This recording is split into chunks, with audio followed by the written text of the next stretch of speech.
dogs to start barking, isn't it? Yes. Right, when we're still muted. Oh, we're not? We're not. We're on. Be heard. Hooray! Hello, everyone. My name's Jamie, and I am the game master for this 7th Sea game. It is called The Strange and Final Voyage of the Tempest, and I shall now introduce to you the players. Upon... it's my left. No, it's my right. Either way, we have Riley Regal Gladstone. Would you like to introduce yourself, Riley? Yes, I am Riley, and you are very glad to meet me, of course. I don't play by the rules because I make up my own. Feel free to introduce your real self as well. My real self? Hi, I'm Josh. You can catch me on Sunday, Monday, Tuesday, Australian time in the evenings, where I run Dungeons and Dragons with my crew. And on Thursdays, we do a variety night where we do a lot of cool stuff like video games, GM prep. I'm very excited to start running new systems. I'm in love with this system already. So I'm very keen to get in and play it. And I'm probably going to be running my own stuff soon. So please watch out for that. But yes, thank you for being here. And I'm going to pass on to the next beautiful person. Excellent. On my other left is Cyborg. Hello. I am Cyborg. I value the value of strength and punching things. My name's Grant. I'm a teacher from South Australia, and I've been gaming since before you were born. So yeah, welcome, and I'm glad to be part of this. This is my first GaryCon experience. Welcome to the experience. Below me on the same side is Hamish McTavish. Hamish McTavish, sharpshooter from the Highland Marches. You stay out of his bow, stay out of his knives, we won't have any trouble at all. And he's being played by Jackson, who's me. Hi, I'm Jackson. I work at Campaign Coins, where we make real metal tokens and coins and props, finest fine treasures for your greatest adventures. I'm using some as hero points today for 7th Sea. We just finished up a series streaming on the Campaign Coins channel. We were playing Beowulf Age of Heroes, which is a fantastic 5e conversion. And when I'm not making some coins, I'm also streaming with Chaosium, who also publishes 7th Sea, as well as Call of Cthulhu. We stream Call of Cthulhu on Saturday mornings for me, so this morning, or Friday nights in other places, and we have a good time. Magnificent. And finally, you can tell his name from the way he holds his jaw. It's Grin the Cook. Hello, I'm Grin the Cook. I'm 4'5", bald with big bushy beard, and I have a bit of extra weight. I weigh about as much as a 6-foot-tall human should. With only 3/4 of the height. And I'm being played by Robert Hartley, GM. Hello, I'm really Robert Hartley. This is me talking right now. You can find me by searching my name on any of the things. I stream about 4 or 5 times a week doing D&D related content. It's what I do for a living. All right. You can also find me on good my at YouTube it. channels and things. Wonderful, and I'm sure that we will. But for now, I must ask you all, as you feel the sea spray splashing in your faces, the rain pelting down from above, and smell the gunpowder around you.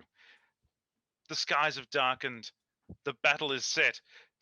The ship is tacked in much closer than is needed for cannon fire, and you are ready to board. Captain Winter stands ready, holding herself from the mast. All right, you dogs. If we don't beat these fools, what are we doing at sea? All of you, get over there and clean them up. Right, you are, Captain. Aye. Aye, aye. Yeah, right. The other ship is within distance of swinging on the ropes. Perhaps a mighty leap if someone were capable of that. I need your approaches to this scene, gentlemen. What are you going to do? How are you going to get over there and clear up the other ship? All right. We are within rope swinging distance or leaping distance. You absolutely are. All right. I will start on the far side of the ship. I will run across, leap into the air, belaying pin in each hand, and I'm going to go in for a reckless takedown on the first group of brutes that I can see. Lovely. And so, tell me what trait and what skill you'll be using to do that. I will go with brawn and brawl. Magnificent. Roll a number of d10 equal to your brawn and brawl, and start counting raises. Who else has a chosen approach? May I ask, resolve? What sort of thing does that cover? Resolve is all about your strength of will, your tenacity, your ability to resist things. Yes. In that case, I will use my resolve and aim, because I will run over to the larger of the cannons and I will crawl inside it and get my feline companion to light it. And then I will cover my ears, put an iron pot on my head, and boom over to the other ship. There Using is- my aim and my resolve. There is so much that is unexpected about this, and yet the crew is used to it by now. So Yeah. absolutely, you put yourself on, put your hat on, and roll some dice for me. Hamish and Riley. Yeah, I would like to swiftly swing on a rope and scale up our own main mast and find myself a home in the crow's nest where I can pull out my longbow and start peppering the enemy crew with arrows. We can assume that you were in the nest already, given the Oh. kind of chap you are. So Fantastic, even so better. peppering with arrows. What does that sound like to you? That feels a little bit like finesse and weaponry. Beautiful. Make me a roll. And Regal Riley, what shall it be? I would like to find the biggest, baddest brute on our deck and have them fight for me as my champion. I would like to use my panache and my tempt. Well, you can certainly inspire some of the other brutes to head over there on your behalf. Of course I can. And panache and tempt. I don't know what you're promising them later, but sure, you can tempt them all you like. Well, if they fight well enough, I might grace them with my presence, but we'll have to see how they do, of course. Magnificent. Roll me some dice. Now, these guys are rolling a number of d10 equal to their trait plus their skill. And they are then looking for sets of 10 or better. They're going to tell me how many they have, and each of those is going to be called a raise. If you could, gentlemen, could just hold up one or two hands, however many you need, to show me how many raises you have for Now, this. I have a scene. question first. Yes. I have the special ability, the advantage, reckless takedown, spend a hero point to take down the entire squad. Yep. Can I just do that, or do I need to still make my raises? Still need to make your raises, but the reckless takedown is a bonus action. It won't cost you anything, apart from your hero point, of course. All right. I realized after I said what I was going to do that I also actually have a feature that says I can get a bonus die on any physical risk taken aboard. I think climbing in a cannon is probably a physical risk, isn't it? It absolutely is. I have 2 raises. I have a similar question as well. I get a bonus die when I'm taking an aim risk. Is that what I was doing just now? You certainly were. Outstanding. Thank you very much. Okay. Now, I- another question, sorry. I've rolled a 10 or 2. Yep. Is that a raise on its own, or do I still have to combine it with another die? It is a raise on its own. Outstanding. I have an impressive 4, of course, and I also have an ability called Jenny. Earn a hero point when you resolve a conflict. Oh, resolve, never mind. Unless this is a resolve. With my sexual wiles and seduction. So, You haven't managed to that's fine. save the day Not yet, but you're on the way. You're on the way. So, excellent. Let's begin taking actions then. We start with Sai, who just running leaps himself over to the other ship. So And- just flying over, just checking my character sheet, he would actually do this barehanded. It says, when you drop what you're holding and fight with your bare hands, gain a hero point. Yep. Every time you would put yourself in danger in order to earn a seat at Allfather's table, gain a point. And I'm going to spend one of those to do a reckless takedown when I get there with my 4 raises. Absolutely. So you don't need the 4 raises to do anything. You spend the hero point, and you barrel into a boarding party on the other ship. They're all sitting there, holding their ropes, getting ready to swing across, and you just literally cannonball into them, knocking 5 of them to the ground, where you just start being your muscly self. Yeah, I just start swinging. They start cutting at me because I take a dramatic wound.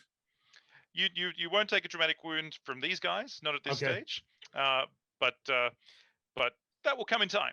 That will come in time. Yeah, Oh, you do. Sorry, your reckless takedown gives you one. You're right. Yes, You're right. yes. So I Yes, just record that as a single dot. you do. Yep. Yeah. It's so up to the first star on your little bar. Oh, up to the first star. Okay. Yes. Now you're over there. That's cost you 1 raise to make it across. What would you like to do with your remaining 3 raises, or would you like to hold on to them and see what happens? I'm going to spend one of them grab the biggest guy that's there and Mhm. just hoik him over the edge. Okay, absolutely. You just pick up a brute, hurl him away. The others look quite horrified Yeah. at your inhuman strength. Can I spend another one now for an intimidation? You can absolutely. It's maybe not technically the approach that you took, but it's very much within the confines of what you were doing. So, tell me about your intimidation. What do you do? Well, basically throw one, turn around and Mhm. just Hulk roar, stare down. A second group of pirates literally just drops their weapons to the ground. And makes for the ocean. They don't Or want whatever. any part of Sai. All right. So you're down to 2 raises. Would you like to continue, or should we see No, what some of the others are doing? I will leave that and see what happens before I spend the rest. All right. Let's check in with Riley. Riley, you were getting the men to head across faster and better Yes. than before. Of course. That one right there, you seem to be the cleanest. Come here. You'll carry me across, and I will Oh, probably aye, sir. find the Aye. captain and try if I can settle this with my Uh, charms. In me arms or on me back, sir? Oh, there's not really a good choice there. Let's try the back. All right. All right. Should I swing or just wait till we get a bit closer, sir? Swing. Right. Yeah. Yes, sir. He grabs a rope and swings across with you on his back and lands on the deck and is looking around, ready to barrel into some dudes. I jump down and I look horrified. Ugh. Okay. All right, So so you- now that's one raise to get across. That is 1 raise to horrify yourself. Yes. Okay. I would like. I'm going to spend 1. I look across and I can see the captain, who is now calling out commands and battle plans and stuff like that. And I'm Mhm. going to look them up and size them down. Would you like to describe them? So the opposing captain. The opposing captain is a swarthy, tall Castilian man. You've seen him before. His name is Captain Jose Capera. He fancies himself as something of a dandy, but in truth, he's a vicious man with a reckless blade. And you've encountered him before on the high seas. He's always played second fiddle to the Tempest, and he's always had a chip on his shoulder about it. Even now, he stands upon the bow of his ship, looking down at you as you, quite frankly, wreck his men. And he has a very smug grin for you. Sorry, I just missed the. I tried to remember the name, but I was kind of enraptured by your description. What was the name again? Jose Capera. Jose Capera. A Oh, pit. Capera! I'm gonna start making my way through and just like dodging blades gracefully and swiftly. And All again, right, so I'm gonna walk up to him like diva style. So dodging wasn't really your approach to this scene, so it's going to cost you sure. 2 raises if you're going to start dodging your way Okay, over. so I've spent 2. I have 4. All right. Yep. Okay. So you spent 1 to get over, and then you spend another 2 to dodge your way through Okay, cool. the So I've got 1 combat, left. Okay, and brilliant. then you arrive at him. Capera, let's end this. Can't we just break meal over some fresh food and talk this over? Perhaps I could make it worth your while. In the background, the guy throws another guy up there. As you can see, we have you beaten muscle. Capera momentarily breaks his facade, and you can see the wanton desire in his eyes. But he quickly resolves himself. Yes, Gladstone, I will have you, but I will have you on my terms. Oh. All right. Back why, to why waste time now here with all this fighting? Truly. back over to Hamish. What are you I- doing from the crow's I- nest? I quite like Riley's approach here. I think rather than clearing the deck, I'm going to try to support Riley by planting 2 arrows into the captain's collar and pinning him to the board behind him. And if that's not intimidating, I don't know what is. Okay, absolutely. So, you will need to spend 2 raises for me. That's fair. That's a very impressive Yeah. couple of shots, but That's amazing. I love your work. So Yeah. yep, They are spent. you see him, rally and resist, and suddenly, ting. Riley's gonna bite his lip. Come now. All right, and and grin. You hear a scratching outside the cannon, and suddenly the fuse is lit. Good girl, Glinye. Good girl. Oh, where am I? Oh, wait. And the last moment, reach down, grab my ladle from outside. Huh, now go. Boom. And boom, you fly over. As I fly, I arc and I sort of like lift the pot up over my eyes and make sure I'm going in the direction. Yeah, I'm right. And then like stick my arms out, tilt, aim myself, and then I hit one of the brutes right in the chest with my pot.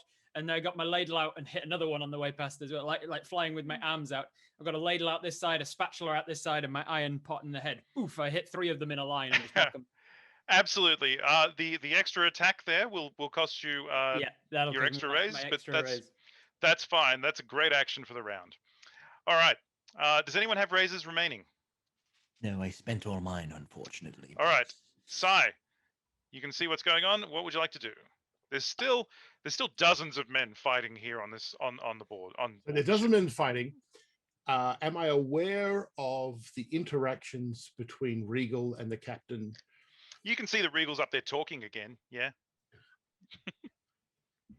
Right. I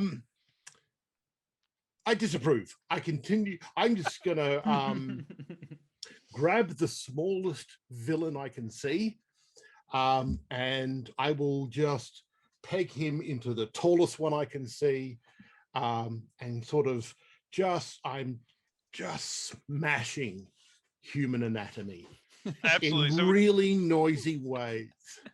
So would you like to just spend another couple of raises to take out some more brutes and intimidate the rest again? Yeah, I'm just going to keep smashing all the while singing the well-famous sea shanty, Queens Who Wants to Live Forever. You All are right. to live forever. As Castilian sailors fall into unconsciousness at your feet, Hamish, you have 1 remaining raise in this round. What would you Yeah. like to do with it? So Riley is out of raises. I was keen to keep supporting him in his conversation, but is that kind of, is he like out of the scene? Is he run out of juice entirely? He's run out of juice for now, unless he wants to spend hero points on other stuff. Let me see what I have. But that's okay. We will start a new round, and everyone will have more action I to could take. spend my hero points if that's fine with you, GM. If you would like to, you are more I than would welcome like to spend my hero point on Come Hither. And it says spend a hero point to lure another character off screen and return without them, removing them from the scene. I would like to do so, and not only that, hopefully diffuse this whole situation. Well, as a villain, Capera does have some resistance to these sorts of things, but we've already established that he is somewhat wild by you. So absolutely, let's say that those shots earlier pinned him to the door of his cabin, and you just walk in and casually swing the door closed with you. Fantastic. In that case, I don't know if this is a 2-race thing, but I would like to disable their sail somehow. If I can shoot one of the ropes that's keeping the sail up and disable it, then they're not going anywhere fast. Absolutely. You have no trouble taking your time and cutting the rope which is holding the sail out. The sail up. And I'm sure that rope has a very specific nautical term, and I don't know it. Neither do I. It's all good. That rope rigging. may not even exist, but it does for this show. So if there's still sails, it's a rigging rope. There you go. So yep, the sail sort of starts to fall down over the bow of the ship and cover a bunch of sailors who are otherwise trying to get to their feet and rally against Sai. Brilliant. But Now, the captain isn't able to help them rally, of course. I spent my hero points. Correct. Captain Winter, you hear from the other ship is crying out in delight and mockery at Jose.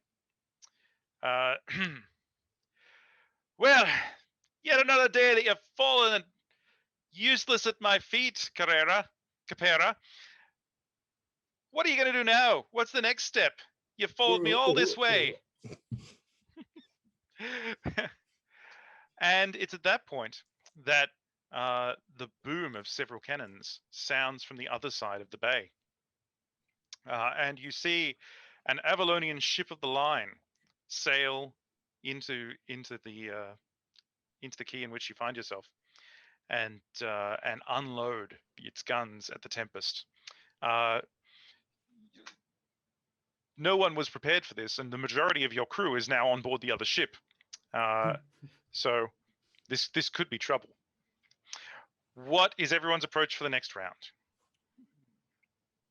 Okay, so are the Avalonians likely to be the common foe that we can all now rally against? Ooh, they certainly do hate pirates, and you and Capera's crew are both pirates. But they also have quite the drop on you. Yeah. Now, And we're in a bay of some description. You are. I would like to use my tempt and panache once again to convince Capera to fight with us and not against us. I do like that very much. Very, very much. All right, well, you can absolutely make that roll. What would everyone else like to do? I think I'll swing down from the crow's nest and do my best to get the ship ready for a quick escape. I think we need to rig for speed so that when the captain gives the word, if we need to flee, then we flee. Okay. I think that's finesse and sailing. Is that fair to say? Sure is. Fantastic. I'm using my wits and my notice skill to try and see if there is something about the situation that none of us have noticed yet that could give us an advantage. Certainly. And Si? Right, so I'm going to yell. So have we grappled their ship at all? Are we tied together at all? You are not tethered. People have swung over on ropes and and leapt across. All right. I yell, fire cannons at the Avalonian dog, and we leave this ship as bait as we make our escape. And I will grab one of my crew and one of their crew, and we will leap back together. All right, so it sounds like you're going the brawn approach again? Yep. But I'm going to add brawn and perform just for that speech. Like, you do this, and we're going to leave them. Oh, I like it. Inspiring people with your muscles. Cool. Yep. Using my magnificent. So that's 4 for brawn, 1 for perform, 3 for perform. I'm very charming. Alrighty. Now, just to be clear, we have to have sets of 10, like, so you can't have just like put all your dice and it equals 30. You cannot. No, you need to actually make sets individual. of 10. So like if you have an 11 or a 12 or whatever, it's just. That's right. But if you roll a 10 and you've got more than 5 dice, you get to explode. Oh, I see. Or do you need 5 ranks in something? You need 5 ranks in something for that to happen. Okay. Which none of you have at this stage. No. Okay. I did just realize that I could have made 2 raises last time because I had the rank 4 in something, right? Oh, there you go. So There you now go. that we know going forward. Okay, so I'm on 2. All right. So 4, Sets of 15. Okay, 3, cool. 2, and Oh, hang on.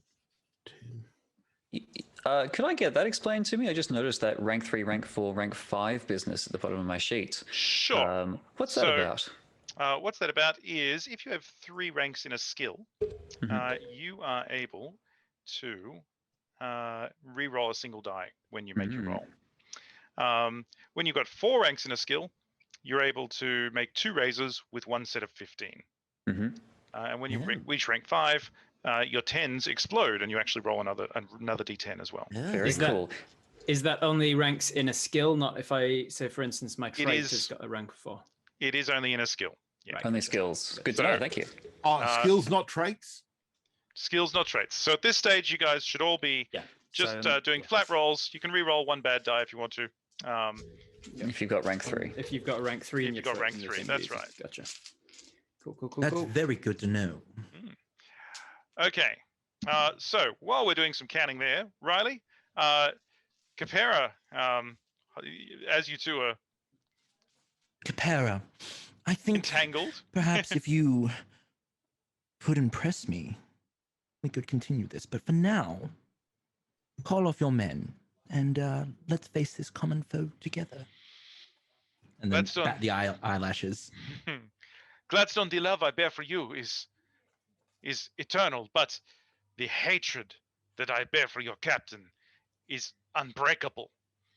I'm the expert on pride. Trust me on that. But there is a time and a place, and now is not the time. Come away with me. We are not so different, you and I. Perhaps.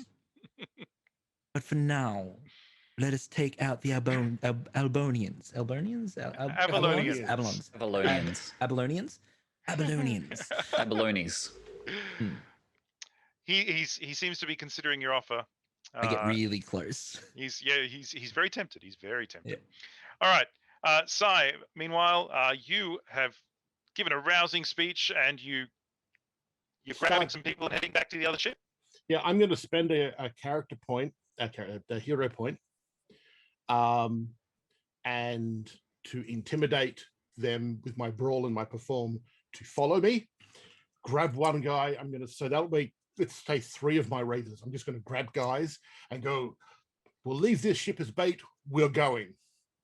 And leap back to the, what's it called? The Fair Star? No, The Tempest. The Tempest. Yes, that's.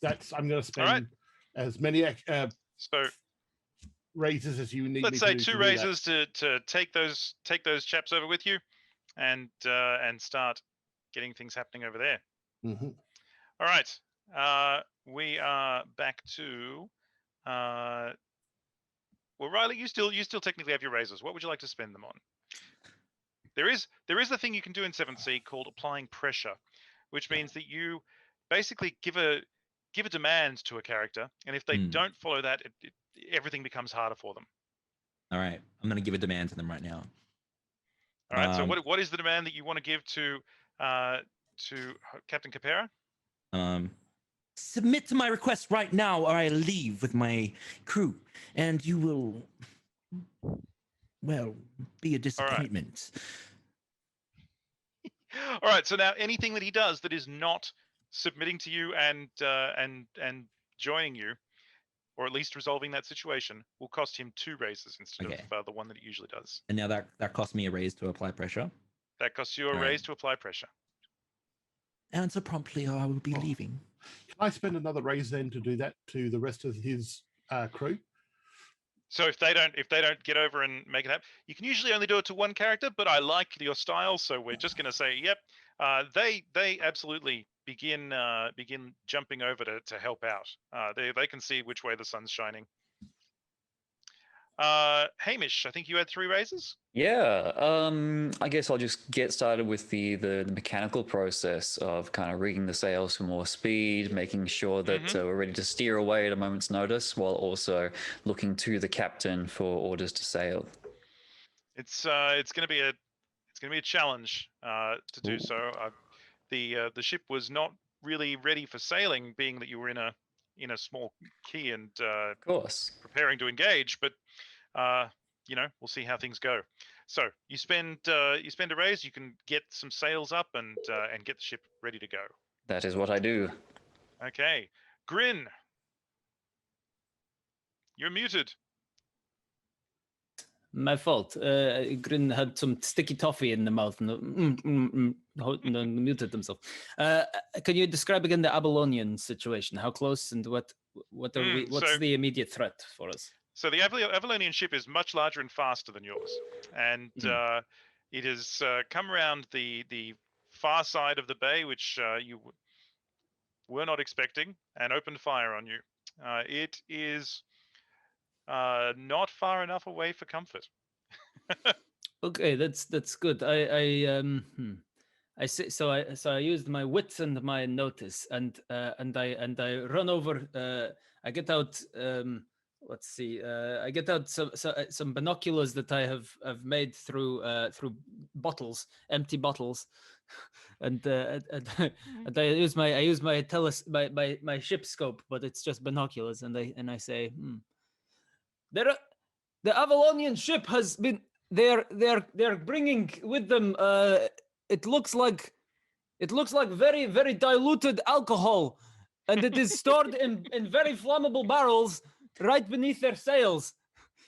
And I shout this out to anyone who may be able to explode those barrels and set their sails on fire in case. May slow them down a bit. So with my notice, I'm going to spend my two, one to have binoculars and one to notice that they have flammable things on their ship. Well, if we had a marksman who liked to use weapons that ignite things, that would be great. What a shame. Indeed. I All take right. that on board. I take that on notice. Thank you. Riley, Capera looks at you, looks deep into your eyes. Very well, you have convinced me. Let us go together. I will put Yes. aside my hatred of winter long enough to get us out of this situation. I'm proud of you. Come, tell your crew. Swings open the door. Yep. And you see that most of the men have already abandoned ship, thanks to Sai. But the few that are remaining, Capera, you, hurry up! Come on, over there. Let us help them. I'm gonna look back to my crew and say, reinforcements have arrived. Thanks to yours truly, of course. All right. Do you?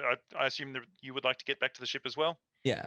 All right. So Come that will back, you, the one that carried me over, and it's like, okay, I'm gonna take a nearby towel or cloth or handkerchief and just sort of like drape it on his back and then climb up. Very well. Back to our ship, the Tempest. Come on. Yeah. Sure. So wait, I've just got to find a rope. Don't think too much. Right there. Oh, right, that one. Yeah, good. Thank you. He swings you back across, and Capera grabs his own rope and swings across.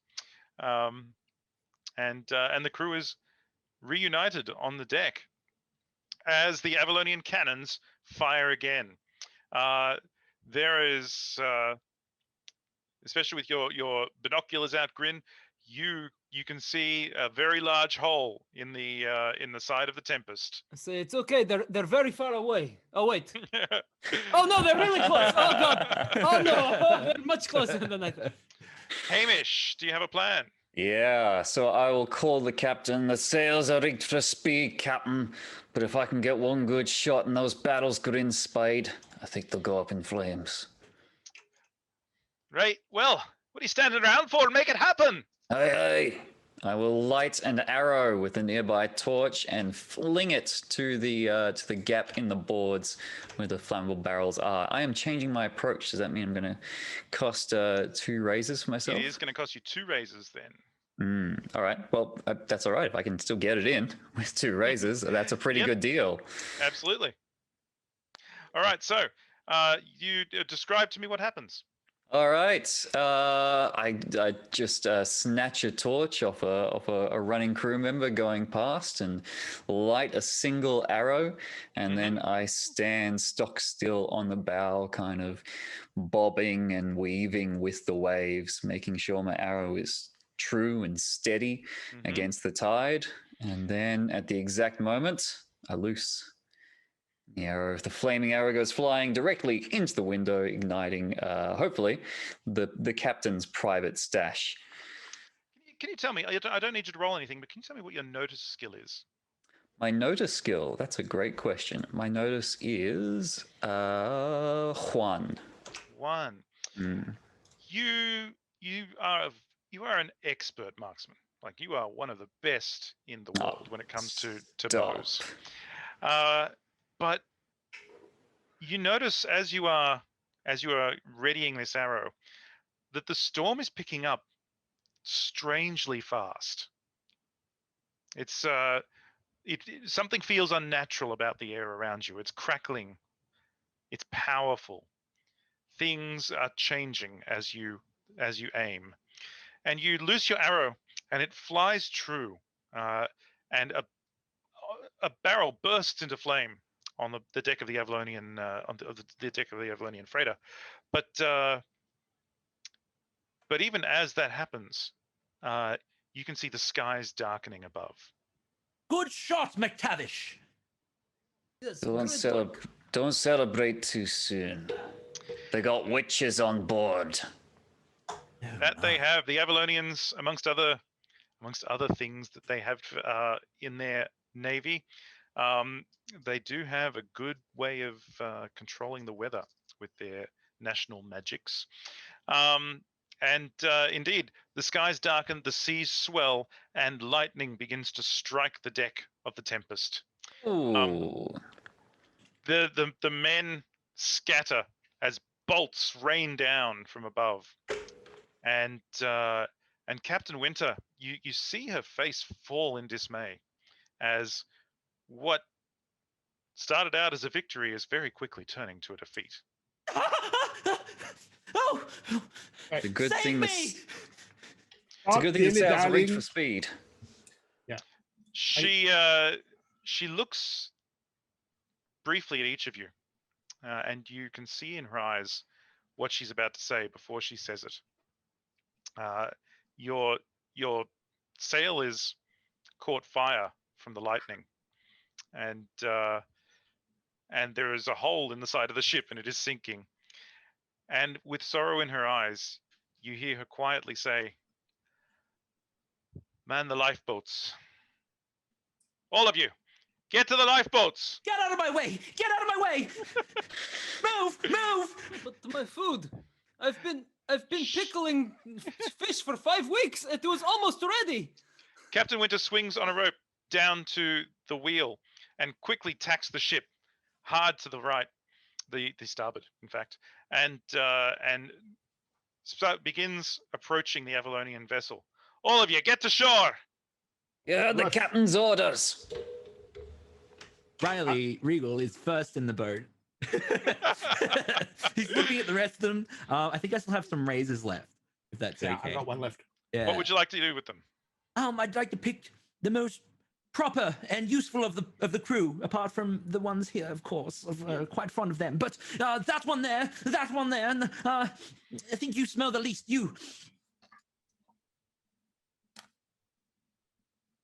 Also, I wanted to ask: did I resolve a conflict before with?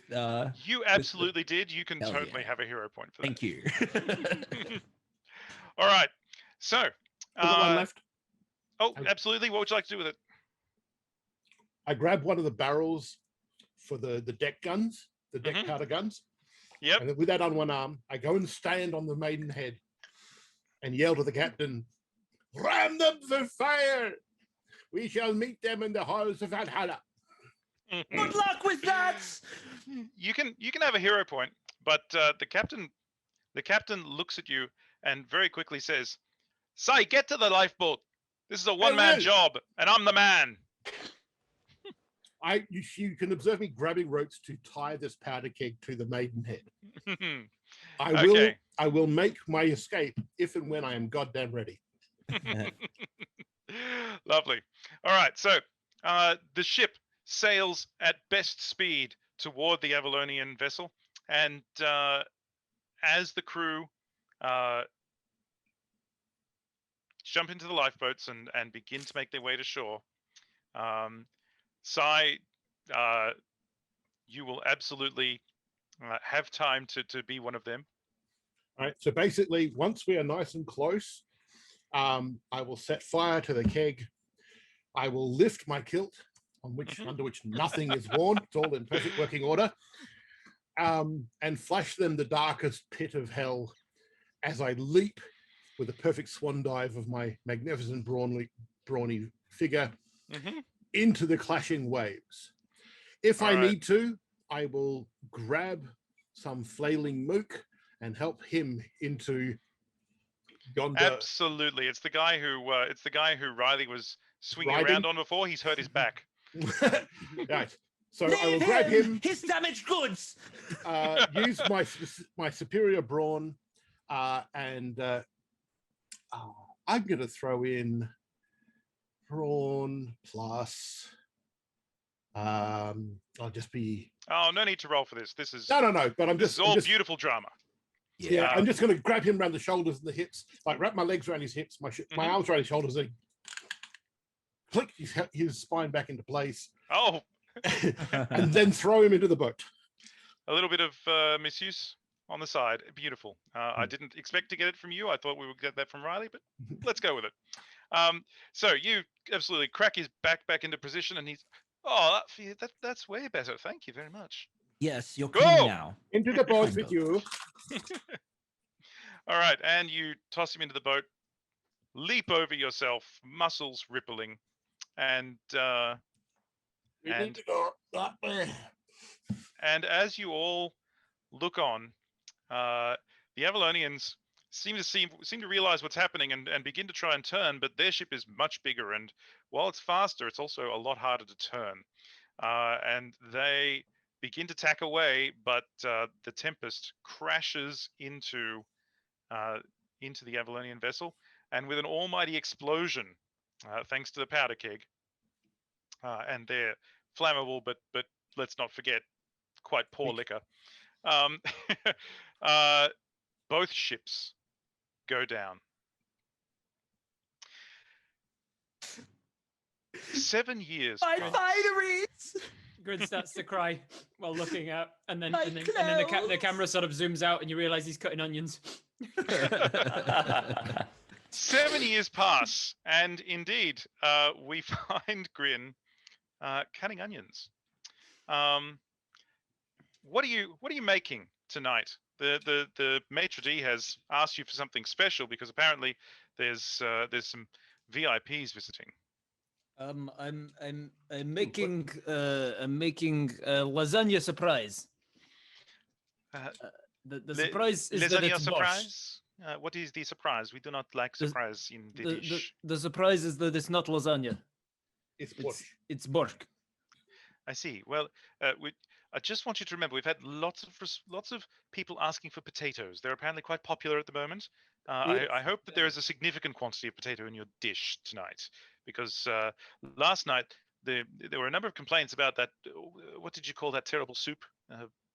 Well, it was meant to be octopus, but I had no octopus, so it was rat. But the rats are like the octopus of the land, they say.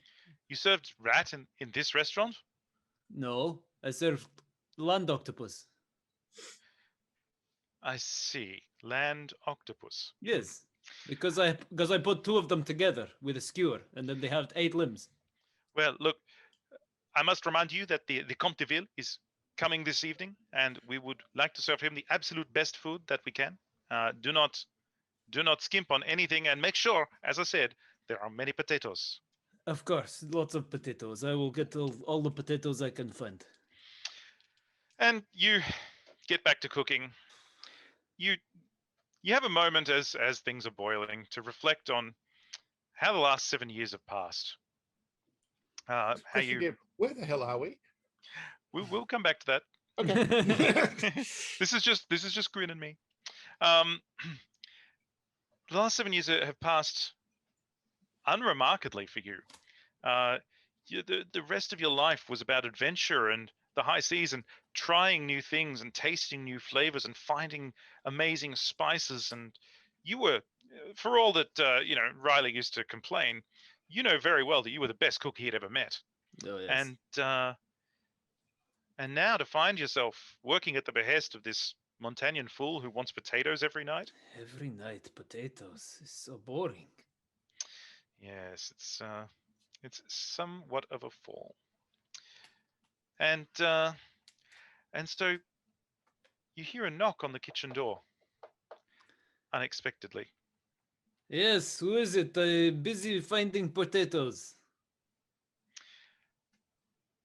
A very familiar voice comes through the door, one you didn't think you would ever hear again. Grin, is that you? Have I finally found you? Is it? It depends. Are you the person that I mean Grin owes money, or? Grin, it's Captain Winter. Why are we Of having course this it's conversation Captain through a Winter. door? Come into kitchen. You never have to knock on my kitchen, Captain Winter. Come in, come in. Let me get you some food. As she enters, you immediately notice that she has a peg leg that she didn't have before, and she looks older. Oh, you're tying your shoes differently these days, I see. You always had a way with words, didn't you? Come here, come here. Hug around the waist. Yep. She embraces you. Grin, I probably should have looked up everyone before now, but it's been a hectic time for me, being Mm, almost dead and all. yes, that can have a toll on life. I find. You and the others had assumed that the captain was dead. No one ever found her remains, and the Avalonians swarmed the area afterward, knowing that the battle had taken place. So there was never really a chance to go back to the Tempest, and you found yourself dragged off to your own little lives.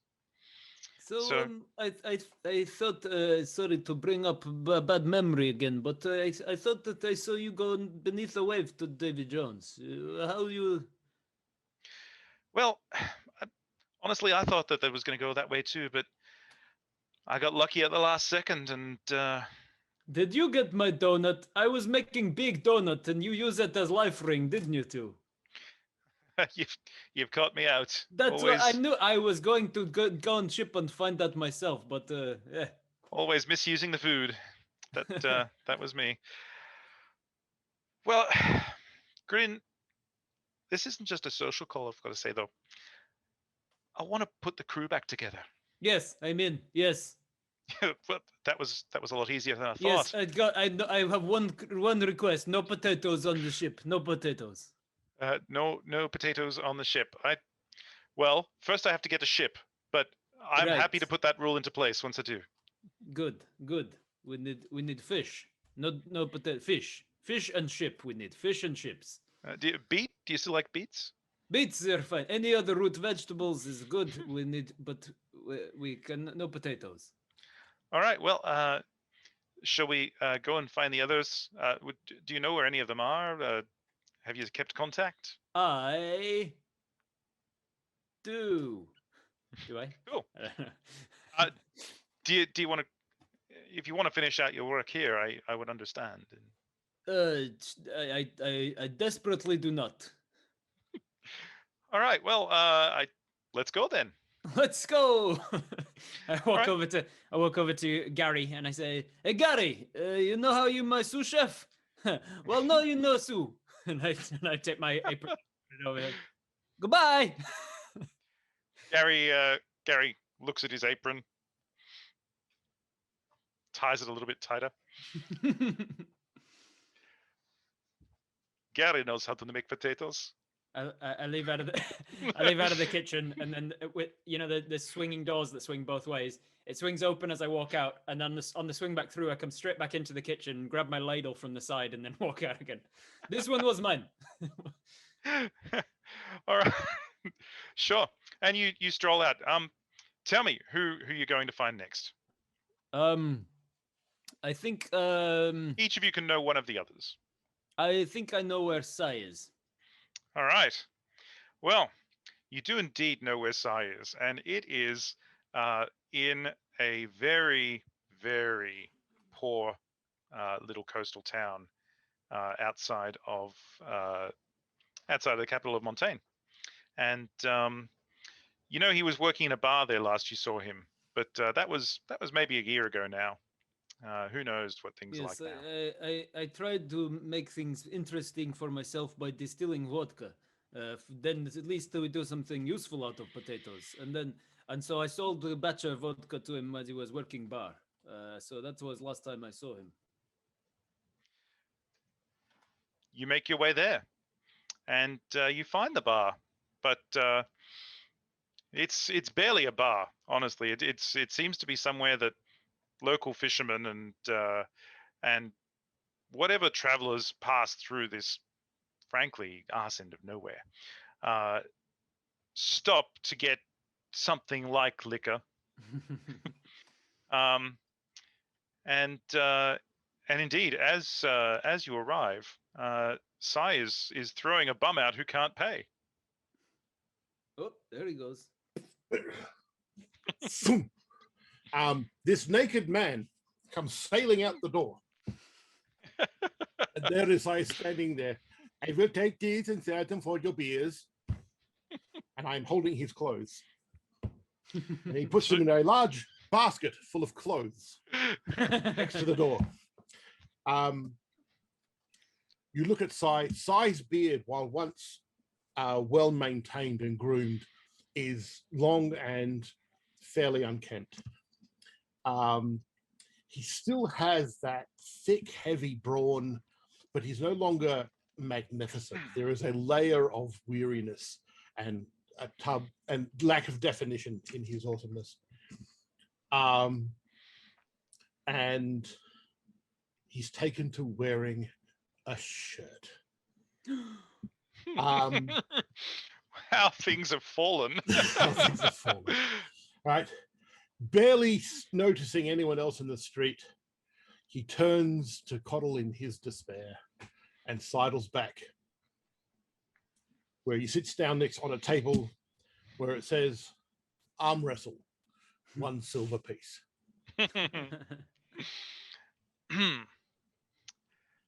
Well, this isn't the man who strapped a keg to the front of my ship on his own.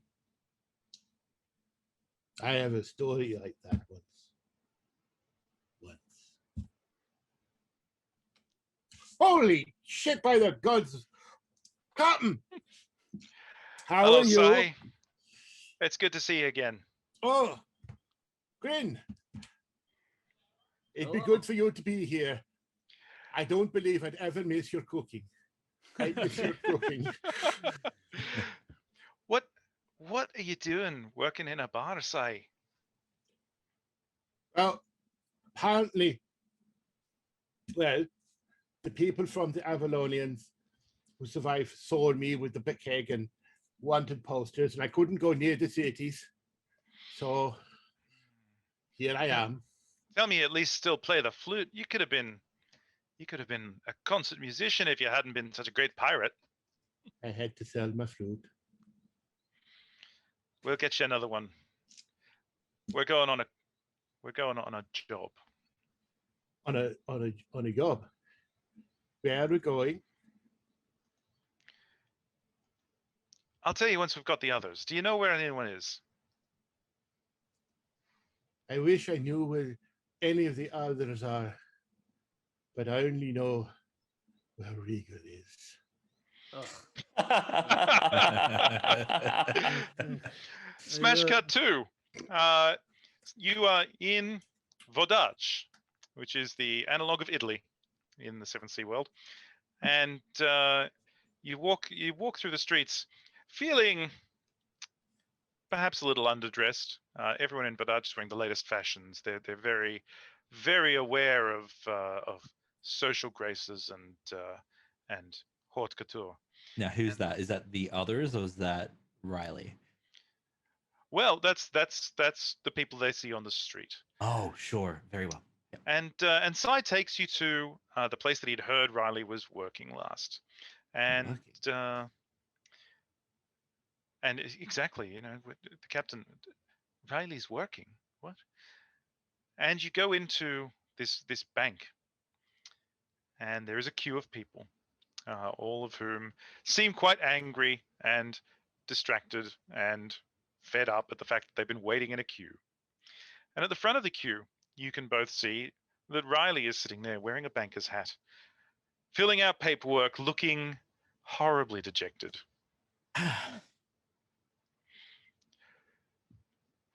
This shouldn't be taking so long. All you have to do is give me my money. You have my withdrawal form. What are you even writing now? I'm just doing the job. I'm working. I hate working. I quit. I'm done with all of you. I'm going. I'm leaving. Well, boys, this is auspicious timing. That is good time for sure. I'm sick of this stupid hat. I'm sick of this stupid place. How dare you? I'm leaving. He gets up and he's storming out. And as I you, would you storm say, out, you see yeah. a ghost. You see Captain Winter, and Captain, she's there with Sai and Grin. Hello.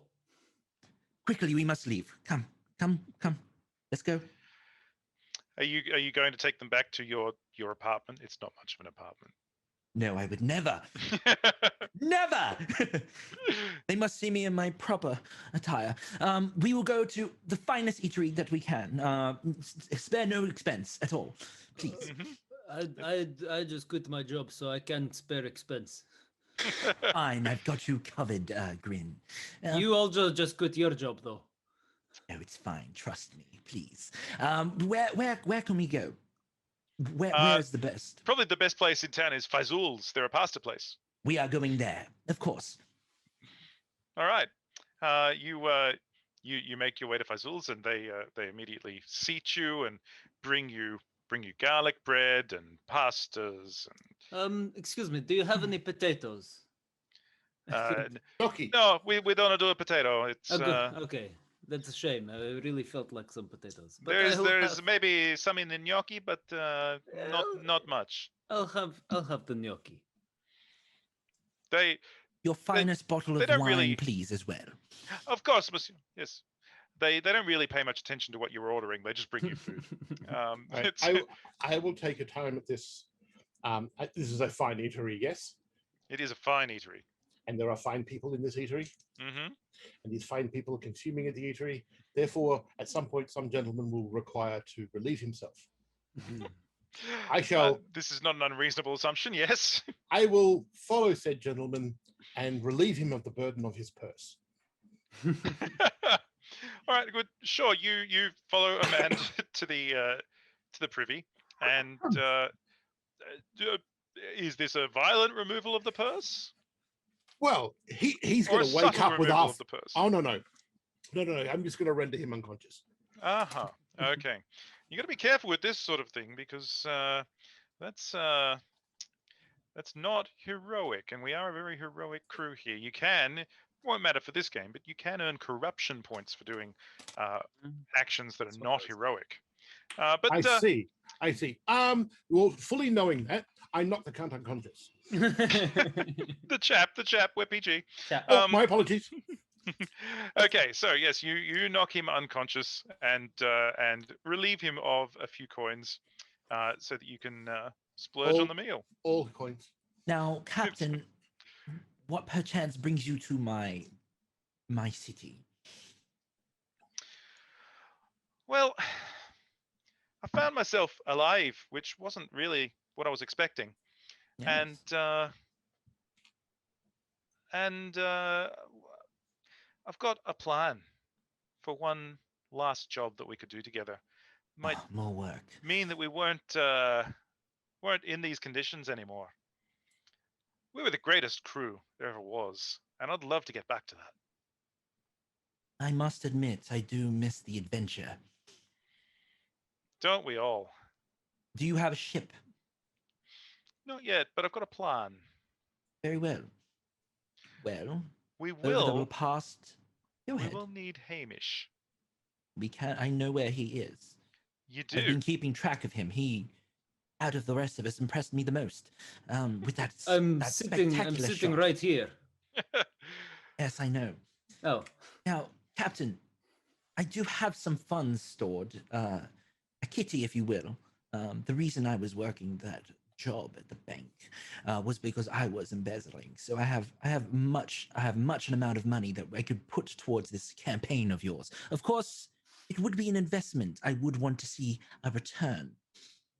I'd be lying if I said I wasn't assuming that you had some Yes. sort of skill to invest Yes. in our little endeavor. Yes.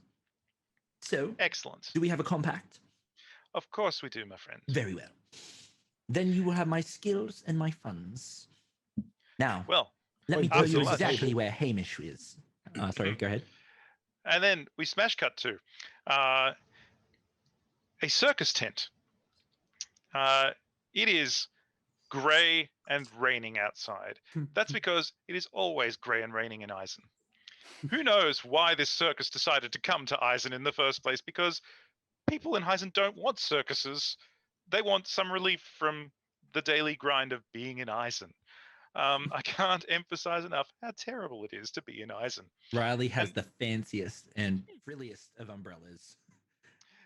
And Hamish, you find yourself playing for the afternoon show. They strap your lovely assistant to the wheel. They spin around. You throw the knives. And as usual, they boo. And they call for clowns. And freaks. And animals. That's what they're here to see. You're just something extra that gets thrown on there. Say our Between goodbye, folks. between swigs of my enormous whiskey bottle that I keep on hand at all times in the middle of the Drinking show. while you're throwing. Yep. Oh yeah, and every now and then I just take a swig and throw while I'm still drinking. Of course, the knife always lands true, murmuring to myself, "Aye, Asian bastards wouldn't know turned if it came up and stabbed you between the eyes." And after the show, the ringmaster always insists that you do a little bit of meet and greet with the crowd. That that everyone goes out and shows that you're a normal person. Tries to connect a little bit. So you're there and you walk over to some kids, and one of them looks at you and goes, "You're not a funny clown." Kicks you in the shins. No, I am not. But I do have some very funny toys. I show him my collection of knives. He looks very scared and runs off. And it's then Good that you save, McTavish. you spy in the crowd coming towards you. The now one-legged Captain Winter, who you assumed was dead, and the rest of the crew. Oh no. Ghosts that- of my past have come to haunt me once more. Back, you demons, back! Hello. I'm sampling all of the circus food. I've got popcorn and hot dog and big drink. Oh, Hello, ghosts don't eat McTavish. It's good circus to see you food. again. Hamish, we're not well, we are the ghosts of your past, but we're not ghosts. You're not dead? Hello. It's us. It was good performance. Alive and fabulous. Thank you. I It's remember just you not- used to do a similar thing on night on the ship, just on the regular, but like blindfold. You're losing your touch if you need to see to do it. I don't need to see. They took the blindfold away. Hmm. Thought it was too dangerous. Little did they know, I'm much more dangerous now. Oh my. I'm loving the intensity, I've got to say. But I've got to ask, are you interested in getting the band back together for one last job? Do I get to sink some knives into living flesh once again? Only if things go wrong, but inevitably they will. Sold.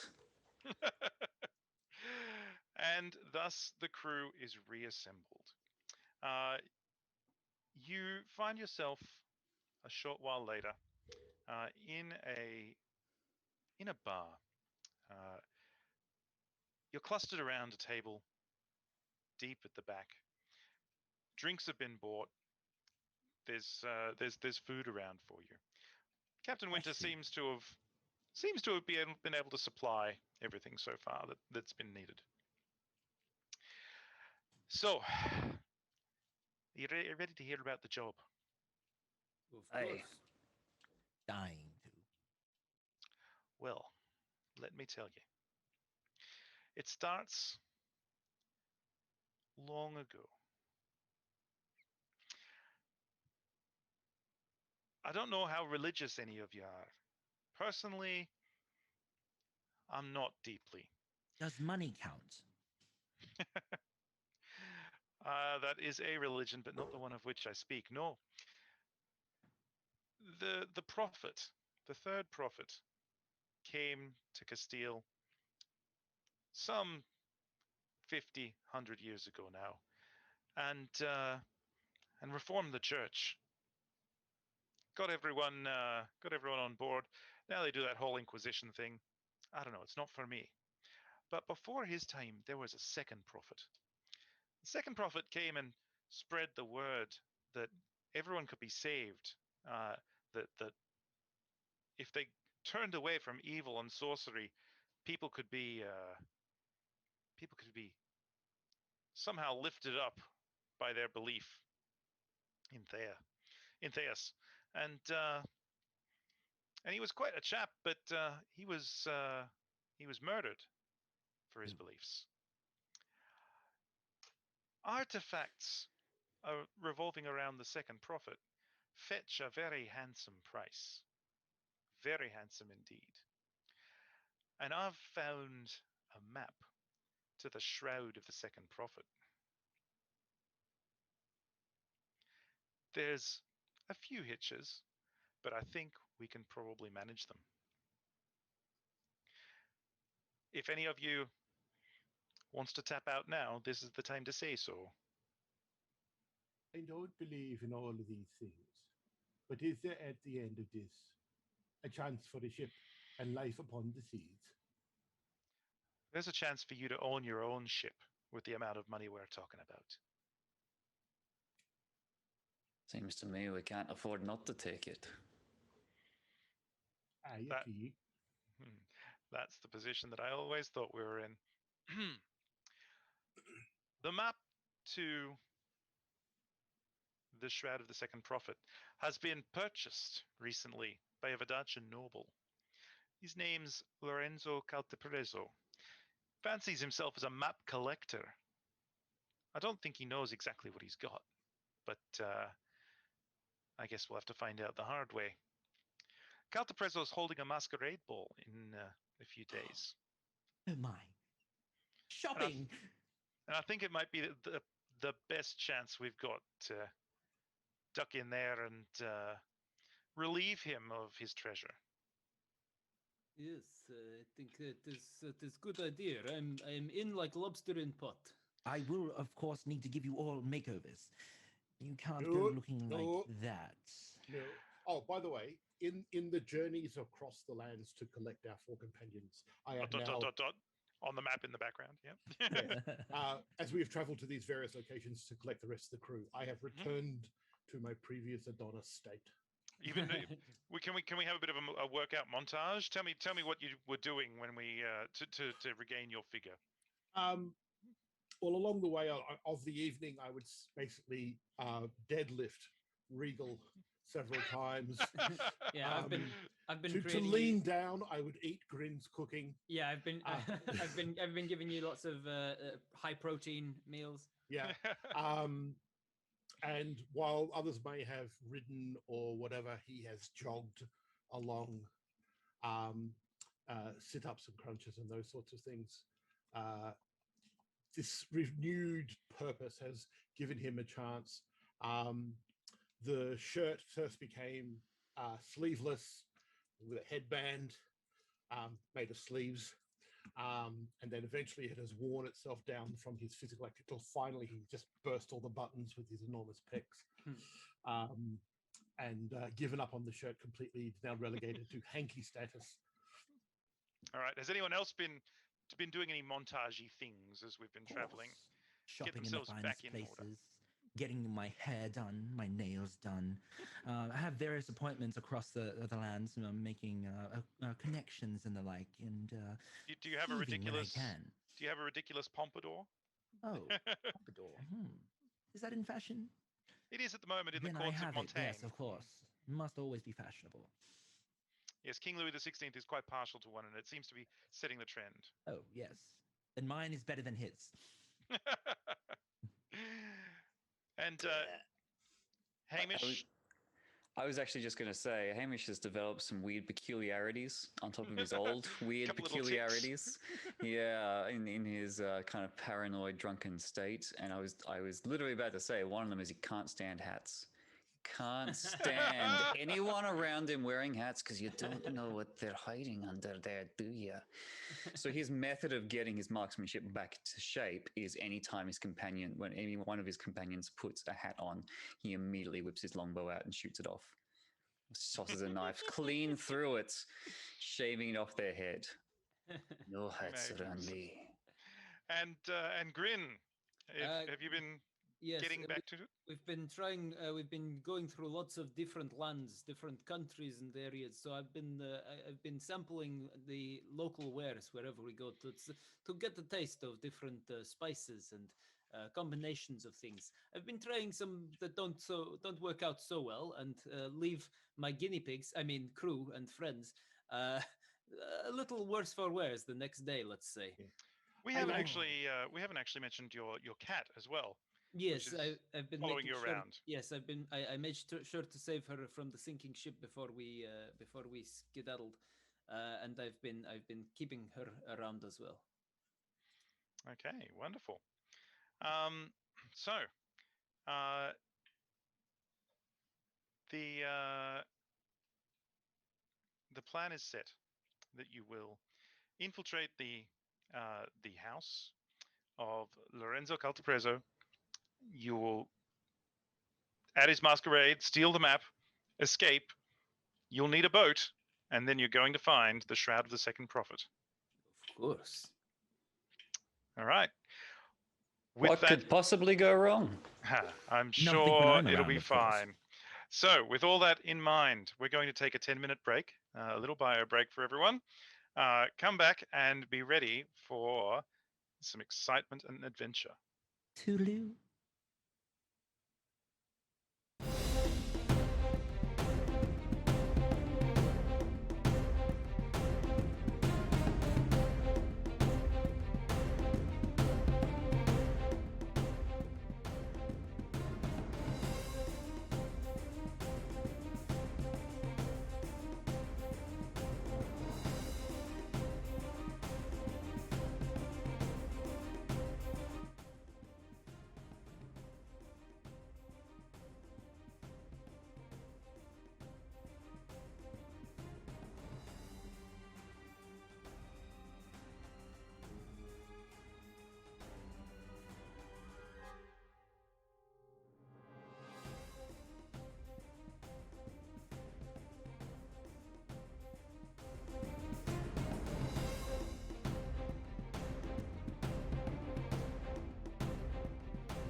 a few, like couple of both editions. And Hello, everybody. Welcome back. If you missed the first part of our adventure, a quick recap for you. Captain Ariel Winter, once the greatest pirate to ever sail the seas, had her ship untimely sank by the cruel Avalonian navy, and her crew here had scattered all over Thea. Slowly, she has, 7 years later, come back into their lives, gathering them together and promising them one big final job that would set them up for life. The job is to steal a map that will give them the directions they need to find the Shroud of the Second Prophet, a religious artifact worth an immeasurable amount of money. And so it is that you find yourself outside, or rather on the approach to, a large Vodachian mansion in the country. The sun shines down upon the rich brown earth of Vodach. There is a volcano nearby that keeps everything beautiful and fertile here, and greenery grows all over the countryside. Vodach is a very rich land and an analog of our own Italy. So if you have a Tuscan villa in mind, that's what you're seeing now. So you're in a wagon on the approach to the masquerade ball of Lorenzo Capreso, who is an eccentric map collector and the owner of the map that you seek. Tell me how you're all dressed. Well, this is going to be a fancy do, isn't it? I think I am dressed like I am going to be in charge of the catering, and I'm going to blend in with the catering crew, sort of, because people don't pay attention to the help in this sort of fancy schmancy business. The help is beneath them and just around, so you can get around. Channeling my Fight Club, I suppose. People don't pay attention to the help, so I'm dressed like I'm a very fancy waiter. I originally was going to be a chef with a big chef hat, but it kept getting shot off by arrows and knives and things. So I was like, well, I can't wear a chef's hat. Then I better be a waiter instead. Got a waistcoat and a bow tie. All right, Captain Winter herself is playing the part of your coachman this evening, as her peg leg, probably, whilst she could mingle in high society, it is something of a mark of an adventurer, and those sorts of people don't usually mix in those circles. I just check. You said the sun was shining. This ball is happening in the middle of the day. This ball is happening. Actually, it's setting over the bay currently. Okay. The ball begins in the evening, but obviously, it's certainly fashionable if you're in the serving crowd to be there early. Fashionable may not be the right word. You know, you won't get flogged. But even some of the nobles that want to show up and schmooze a little bit and maybe get a little bit more of the host's attention early will inevitably show up early. That's good to know. I think Hamish might draw some unwanted attention in such a crowd. So if no one has any objections, he might take up point in the shadows around the exterior. And if there are any armed guards that may slow down and escape, then that can be his primary concern. But he's going to do his best to kind of, recon outside, and, if he can see where the noble in question is skulking around and keeping his maps, then maybe he can provide an outside viewpoint. So as such, he is covered in leaves. Just leaves. Leaves everywhere you can see. He is a walking pile of leaves, ready to blend into the greenery. It was probably a decision we made as a collective group after we realized fancy events usually have people in fancy hats. Too many hats. Too many hats. Yeah, no. It would send Hamish to a bad place. Seeing that many hats in one room. Already, everyone who gets out of a carriage, their hat just flies off their head, and they're like, "What happened?" I will be there. He's going directly in, but he will be wearing the black mask with the black shirt, the black vest, the black overcoat, the black pants, and the black boots, and the black socks, so that he can be the shadow behind whatever light is coming out of Regal. And I noticed that you didn't say black underwear. No, not underwear. Never. I am. Sai is a large and hulking shadow. Yeah. So I will be posing this evening as Regal's bodyguard. Very good. Right. So I will be the large black thing that says nothing, does nothing, but observes all. I love from it. behind whatever pomp and flower and flavor and color, and no doubt revolting clash of whatever will be Regal. Holding the proudest of expressions, I don the latest fashions, and I'm very elaborate and beautiful. I've got the finest hair. I smell amazing. I will say I was disappointed that I wasn't able to give a makeover to my companions, so I took all that extra funds and spent it on myself, of course. And now I look around at everyone else that's trying to be as good as me, and boy, are they failing. All right. So the carriage arrives not too early, but early enough for any of you that want to get into it. Be. And there is a doorman dressed in fine regalia. He's not wearing a mask, but obviously they not only are they letting people through who have masks, but they actually have a selection of masks there if anyone wants to use one of theirs, sort of thing. I jump out first and head round to the back of the carriage and get a big crate out, big crate of food, and pots and pans and things. Clatters a bit and. The footman looks at you and service entrance, please. I was told to take from here. Where is Don't service? Speak. Just go that way. This way, okay. Wander on over.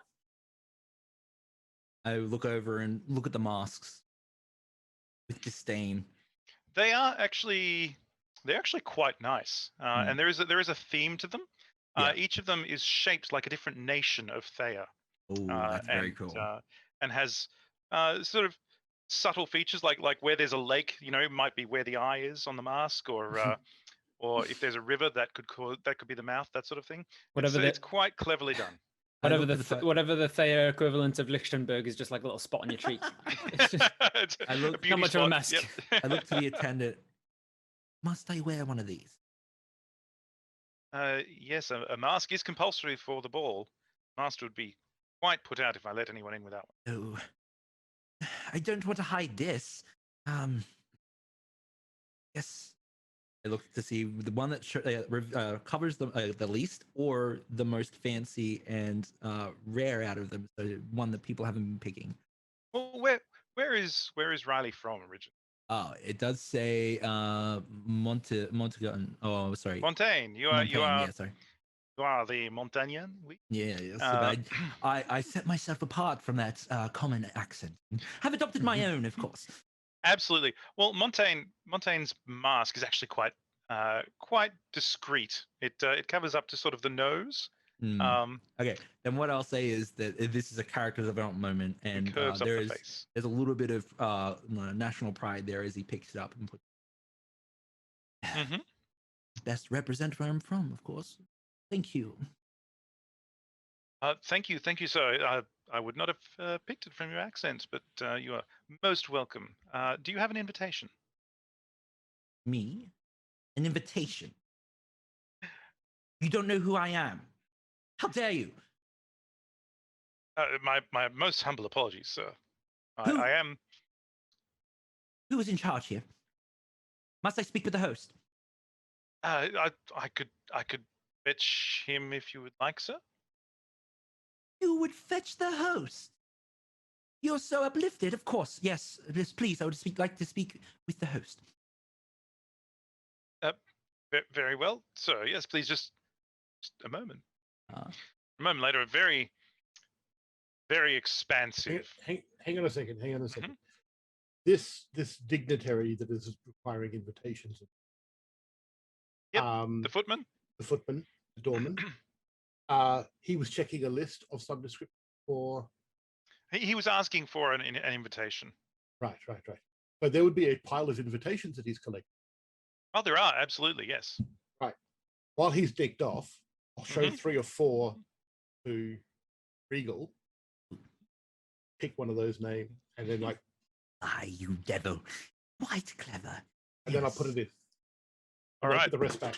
So the doorman returns with his master, who is quite an expansive fellow. Oh, Um, my. he's quite nicely manicured, his beard, but you can tell that he's not used to wearing a beard. It's something he's grown for an affectation, not something he likes, and he occasionally scratches at it.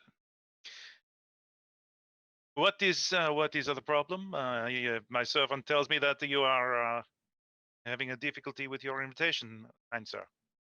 Oh, he asked me for the invitation. How dare he? Yes, he is a new. He has good qualities, but sometimes he is a little overzealous when it comes to asking for things. I know. Yes. Perhaps if you could just deposit the invitation on the table and join the party. I look down I the side. present the invitation. Magnificent. Thank you. Yes. I'm sorry. I must say, I know you don't like it, but you do pull it off. Your beard. Thank you. Welcome. Oh, thank you. Yes, my beard is. It is a matter of familial pride. Oh, I Yes. confess, I did not. When I was younger, I kept myself clean shaven, but my family they encourage me to be more manly. do you want to be manly? Oh, isn't that what I am supposed to be? You are It is the whoever you fashion of the want to time. be. Come, I would like to get to know you better. Please, could you show me to? This Could you give me sounds the very. tour? You have interesting views. I like this. Let us converse. Yeah. He takes you for a walk around the grounds. You have a beautiful villa. Oh, thank you. Do you live here, or do you just host parties and holidays here? This is my summer home, but I am quite partial to it. I like the gardens very much. What else do you like? And I do that sort of flick the hair. Well, I am a merchant, which I do not like to put about because it is not Oh. gentleman's work. But I found myself recently able to climb society because of my May work. I say something? Yes. You seem to worry so much about what you're meant to do or what you are in other people's visions. Truly, deep down, you know who you are. And especially for tonight, you should just be free. Don't worry. But Let loose, as it were. but everyone is depending on. I am the host of the party, you know. I've got to do. Are you saying that you serve everyone else here? Well, Or isn't are that they meant how to serve social you? responsibility works? To a degree. Is this not your party? Can you not enjoy it?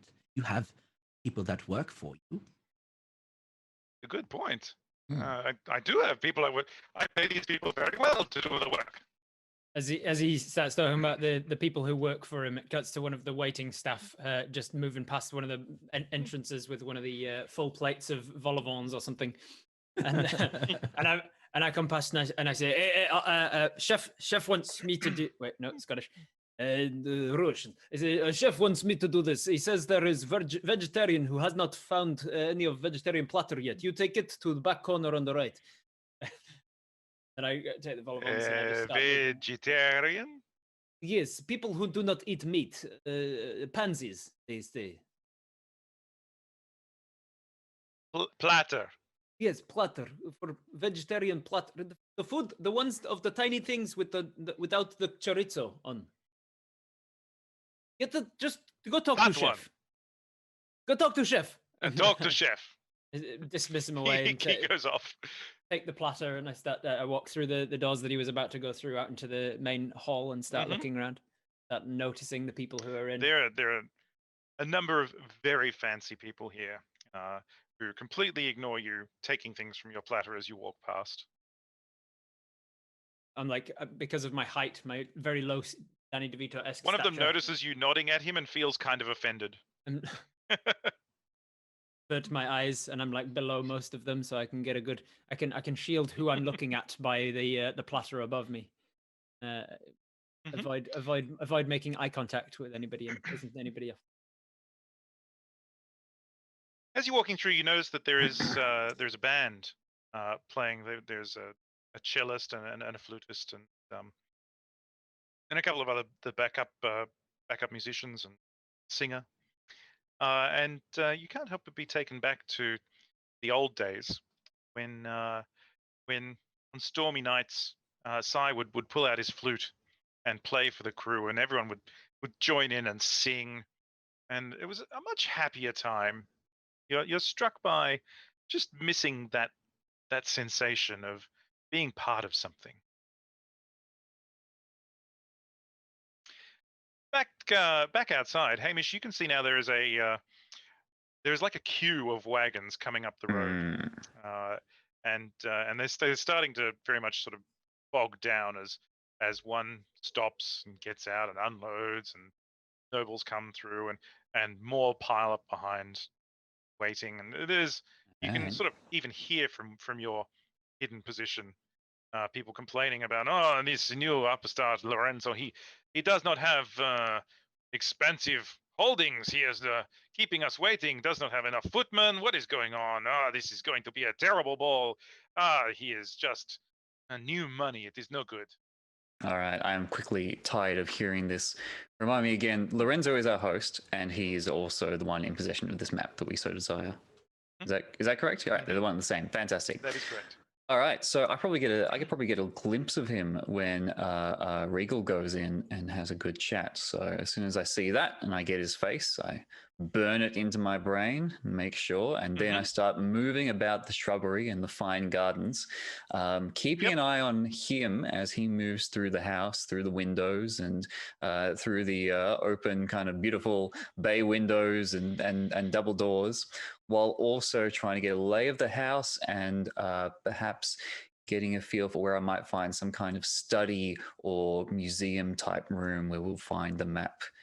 I'm going to do a quick recon and get the lay of the house. Yeah, you have very quickly established what you think is a private study up on the third floor. You can see through the windows. Like it's quite a small window, but you have an eagle eye and you're very good at this sort of thing. And you can see a globe in the window, which suggests to you, like if the guy likes maps, globes are very expensive and unusual. So that's a bit of a thing. Outstanding. All right.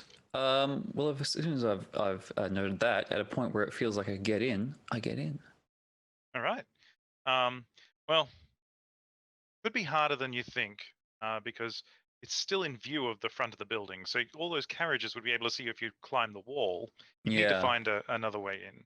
All right. Well, one way in I can identify is the advantages section of my character sheet, where it says that I have an advantage called second story work, which means I can give you a hero point and I will find a way into a building or restricted area. So that is exactly what I'll do.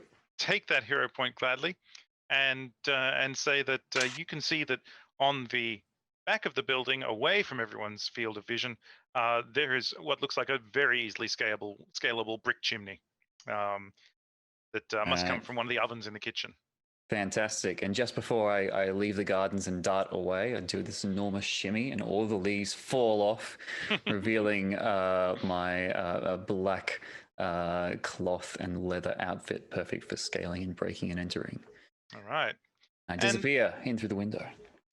Sai, you are following Riley around as he's carousing with Lorenzo. And Lorenzo. And just as you walk past one of the big windows, you're taking a tour of the gardens. You lock eyes with someone inside. Someone who you instantly recognizes you. I'm wearing a mask. Well, even so, your Must be my figure tattoos and the tattoos on the back of my head.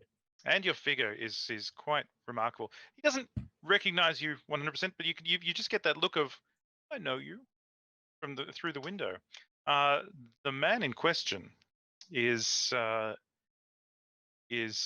man who back in the day the crew clashed with. Name is back then was Commander Eric Bucklebury of the Avalonian Navy, and you have long held a suspicion in your heart that he might have been the one that sank the Tempest. And you just see him scrutinizing you through the window, as if he recognizes you for a moment, and then you pass by and can't see each other anymore. All right. Green, I'm also gonna say I saw a fantastic suggestion in the chat here that the hors d'oeuvre you're serving, all definitely made of potato. Amazing. So, Sai, Sorry, I will just gently, in one of our much practiced secret symbols, touch Regal on the back. I'm looming off of his back shoulder in that secret danger police. That sort of code, sort of tap tap tap, and go and just go. Very low. Lorenzo, please tell me, are the authorities here tonight? I have some friends in the Navy. That is part of my business. I supply them with some of the latest and greatest munitions. Oh, how interesting. And Please tell me they, in more. turn, keep me in supply of maps. I love maps. They are a passion of mine. Oh, maps. Why? Why are maps your passion, Lorenzo? Well, I never get a chance to really explore the world that much myself. But the high seas, they are dangerous, and I don't really want to take those chances. And to go anywhere from Voyage, you really need to go through Eisen, and no one wants to do that. So, I've been stuck in Voyage. It is a lovely country. I like it very much, but I dream of the rest of the world. I wonder what is out there, and maps, they feel like they connect me to that. They are my passion. You are passionate. I must commend you on your virtues. Maybe you could show me some of your maps. Oh, would you? Perhaps. Well, we do have a little time before I have to be downstairs and hosting. Why not? Come, let us go and investigate the study. I'm going to look over my shoulder to see if anyone's following us. I will, while he looks back at me, I will just quietly lean into his ear, just whisper,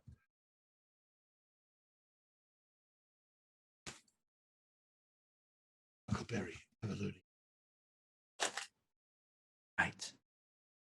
Well, I believe that we have Lorenzo on the hook. If they do approach, be ready for me to disarm them with my dashing smile. I wink at him. Inevitably. Meanwhile, Don't worry. I know Grin, my part. doing the best physical comedy that anyone could ask for on stream. You become aware of Bucklebury as well, as you see him speak to a couple of guards who are standing at the edge of the room, and they head upstairs. He stays downstairs and seems to be surveying the place. I wander over to start serving Regal. Regal's just come in the door, so that's good timing. Good day, sir. If you would like to take one, you can take one, or you can take two. There are lots up. They're filled up. I can top up your drink, or even two. And What are you doing, you Suran fool? The servants do not speak to people. Have you not been trained? I'm so sorry, sir. And then I walk off. Thank you for It is coming so to hard to my find good help. defense. Oh, yes. It seems that your rabble needs to be whipped into shape. Now, Yes, I will speak to Cook about giving good floggings to these terrible servers. yes, of course. Now, tell me, your friends that you supply the ammunition to, could you introduce me? I've always had a fascination with authority. Oh, I could, but we may not have time for introductions and the maps. Would you like to maybe meet them once the party started? A choice. Yes. Well, Lorenzo, how about you choose? You are the host, after all. It is your night. I like your philosophy. It is engaging. Yes, yes, very well. The commandant can wait. Let us go and check out the maps. The maps are exciting. Very well. Let us lead the way. He takes you upstairs, and you can see that there is a guard standing in the hallway up there. Is this Meanwhile, one going to talk to us as well? I should hope not. Meanwhile, Hamish, you have managed to shimmy up the chimney and in through the window, and you find yourself in a study surrounded by maps displayed on the walls in glass, displayed there's pull-out drawers filled with maps. He has globes. There is a large desk in the center of the room where his papers are kept, but everything else in this room is somehow displaying his collection. Fantastic. All right, I'm going to get to work searching for the map we want. Well, how do you think you could possibly? It's probably the most expensive looking one. You know, it's got a point of pride. It's got the fanciest display. It's the first. It's like hanging behind the desk, or it's the first thing you see when you come in. It's whichever's got the. MacGuffin. Yeah. Tell me, what's your notice skill? I can notice stuff. One. Yeah? Yeah. One is noticing some stuff. You can fairly confidently narrow it down to like 3 maps that he's got Okay. displayed. They're pinned to the wall. They're behind glass, and they're very much like the things you would see looking up from the desk. They're actually not the first thing you'd see walking in the room, but they actually face the desk, which possibly a little more important. And it's then that you hear the voice of Riley and Lorenzo coming down the hallway. All right. I try to hide under a desk, hide under the curtains, hide behind something, hide under the closest thing I can. The curtains are probably your best choice. The desk you could get under. Fantastic. But you've had bad experiences with that before. All right. Curtains it is. Riley and Lorenzo and Sai, are you following them as well? Yeah, I'm never more than 2 or 3 feet from, well, except when he starts the heavy flirting, then I back away a polite servile distance, so as not to vomit. And primarily, I walk in here. I am actually doing the bodyguard thing, so I'm looking for exits, for adversaries, and I'm looking for, like, he's obviously moving into his end game to get this map, so I want to make sure there's no guards that are going to bother us. So I would have been mapping the way up, the quickest way out, where the guards are in that path, and I would be looking out for any kind of danger. All right. Well, that's good, because Lorenzo, in fact, says to you, Riley, maybe your man should have waited outside. Of course. Please, could you wait here? And he takes you into the study. Right before, it's all beautifully paneled dark wood, but every display space is taken up with maps. And he begins to show you. This one, Captain Reese himself made this map 300 years ago. It is. I bought it from a man from the Crescent Empire. He said that he took it from a man who had grandfather had worked for Reese, and it is, as you can see, the penmanship is beautiful, which is Such not something you would stories. attribute to a man who was perhaps the most violent pirate of his age. Yes. Well, if he can wield a sword, surely he can wield a pen. Well, I believe he used a scythe, but yes, you are Oh, a scythe. Oh, you, quite a figure in history. Yes, I'm not one for remembering such things. and How silly over of here, me. Captain Lien, the greatest of the Montagnan pirates, Oh penned this my. himself a mere 40 years ago. Yet his legend lives on, and as you can see, he has signed it down the bottom and circled an island and claimed it as his own. I don't think it is still his, but Well, now it's yours. well, I don't think the island is mine, but certainly the map. It is Yes. beautiful. What about ones that lead to treasures or artifacts? I love hearing such stories. High Well, adventure gets the blood pumping. I have a very rare. This I took from a man in the Explorers Society. He did not want to sell it, but it was compelling, and he sold it to me at a price that he did not think he would ever see that much money. Everyone but has a price. it is a map of Eisen, and Eisen? shows the locations of all the ancient ironworks that Oh, they wow. have. Long gone now, destroyed by vampires, werewolves, that sort of thing, I gather. Vampires and werewolves. Oh yes, Eisen is a terrible place. Do not go Oh. there. Oh, I can't. Any But, others? yes, it is a beautiful thing. And this one here, I do not know what it is yet, but I obtained it just last week Ooh. from an what you call estate auction. It belonged to a priest, Priest. and I am still trying to ascertain exactly what it is. It shows some location in the Samartian Commonwealth, but who knows what is there apart from the big X? Oh. I can only imagine.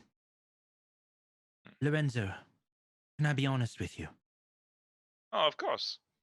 The only map I'm interested in, the map to your heart. I'm gonna grab the hand. Oh, Have a hero point just for the words. Come, teach me more. And I'll lead him away, and then look back to the door where I hope C is. But if C is Right. not there, hopefully I'll see Hamish, and then I can look over towards the map. Okay. Yep. So, Sai can't see you through the door, sadly, Yeah. because it goes behind you. But Sai can absolutely have been listening to all of it. Yeah. There's an Avalonian guard standing kind of like roughly almost face to face with you. With me, Then I hope to have a surprised expression on my face when I see Hamish stick his head out, because he's in the same room, right? Does Hamish give a signal somehow? yeah, I think maybe we had some kind of bird call arranged. I'm standing near the window, an open window. It's conceivable that you can hear a faint bird outside the window. So it's Look just over. look at me. And then I try to guide my gaze towards the map that was just described at last. Like, whoosh. Come, Yep, Lorenzo. You can see the one he was talking about for sure. And you lead Lorenzo off. He Oh, does yeah. stress, oh yes, we should be getting back to the party. No. Meanwhile, while they've been upstairs, I've sidled on over to Eric Buckleberry with my platter and doing my usual kind of concealing my face as whatever. We're just going up to him to see what he's drinking and to see if he takes any of the food from this platter. And then once I notice, okay, he's drinking whatever sort of a thing it is. Yeah, he seems to have a whiskey sour, and he Yeah. absent-mindedly takes one of your croquettes and Yeah. I'll give it a couple more minutes, and then I go back with sort of an empty platter with drinks, drunk glasses on, and I'm picking them up, and I hold it out for him to put his empty glass on. And he does. Yep. And then I'm like play several stages to the plan. You can overhear him talking to someone. There's a lady there who's speaking to. You have no idea how tedious it is to be in the Avalonian Navy. Honestly, it's some days I almost fall asleep at the wheel, but fortunately, that is because I am so good. There are no pirates left to hunt in Avalonian, and I am proud to have been the instigator of that situation. I listen to this, kind of roll my eyes and think, not for much longer. And then I walk back into the kitchen and I grab one of the nearby cooks and I say, "Listen, this is to be kept quiet. We do not need to freak out, especially not for the pompous people out there. But I may have just seen a rat. Where do we keep poison? I will take care of it very quick, very fast." The head chef is a Montagnan. Looks at you. You saw poison? Where is a rat? A poison? Yes, A poison rat? No. Shush. We keep it quiet. I see nothing. If you tell me where poison is, I saw nothing. Nothing ever happened. Nobody need to know. Okay, I take care of it very quick. Nobody need know. He just starts going through drawers. He hands you various bottles and a knife and a cleaver. Thank you. Okay. Shush. And We saucepan. not see nothing. You go back to what you do.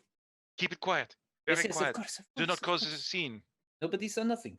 It's a big deal for me. My catering company is just getting started. Of course, you're going to be fine. We are work together.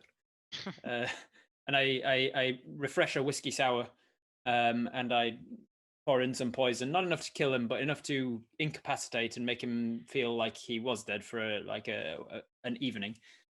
Just enough to get him out of the scene, and preferably into the privy for the rest of the evening or something like that. Sure thing.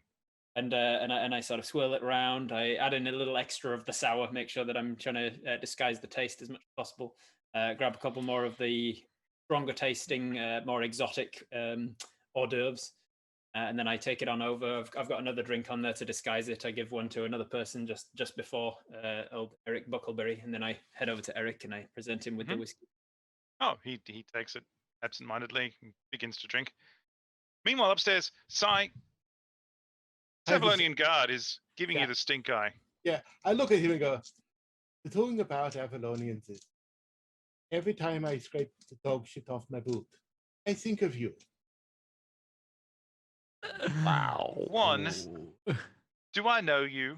And two, why the fuck are you walking in dog shit all the time? But there's so many Avalonians about. I guess it's something for that you crazy Veston do. Oh, look at me, I'm so tough, I walk in dog shit. Perhaps it's because I constantly stick my boot up your ass. Why are you starting something with me? Look, man, I'm here doing the same job as you. No, Yeah, we could. No. I don't You're understand. Why would you your even come to silly this little party if uniform. that's your attitude? I come here, you stupid little guard. Me, professional bodyguard, counter-assassin, and killer. Professional bodyguard counter assassin. Well, I gotta say, I don't see much professional in your attitude, firstly. And secondly, I'm in the Navy, man. I've got friends outside. They could bail you up, take you on a ship. You can end up anywhere. So I don't want you to, Avalonian Navy. that's a very backwards attitude right there. Well, you would see I'm it done. backwards. I'm done. Sorry. He walks off. And once he's around the corner, I will, in a method betraying my Vulcan form, quietly open the door, slip in, and gently shut it silently. Sure. And Hamish is already in there. Right. So what We're my alone? first so yeah, has Regal and Lorenzo. Lorenzo have wandered off to another room. They have. Okay, so I'm immediately shocked. I'm like, shit, person. Oh, right. Aye, it's this Yeah. one. Help me get it out of the glass case. Of course. Quietly, though. Ugh. I have to do this very carefully, very quiet, like, right? I hold the glass. You use your knives, pop the rivets. All right. All right. That's what we do. So I'm just basically going to make sure the glass doesn't fall and shatter on the ground while Hamish does his blade finesse to remove it. The two of you quickly and easily remove the map intact. All right. There doesn't seem to be any dramas. Cool. I grab a piece of paper, a quill, I make up a fresh map. place it Amazing. back in the, Here's one we prepared earlier. Amazing. and then place it back on the spot. No. What I'll do is I'll grab, and then just put that up there so that it doesn't look immediately missing. All right. How many guards in the hallway? None at this point. None? Yeah, but the trip out might be careful. You are best to leave through the window. I should leave through the window with the map. Might get Yep. spotted.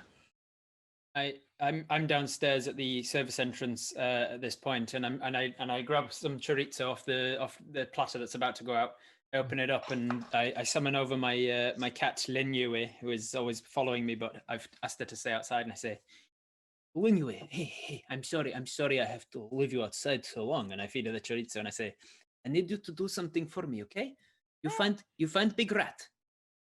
You find big rat in nearby bush or mouse or some sort of thing that you used to bring to me until I sell you. No more bringing me that thing. Any of those.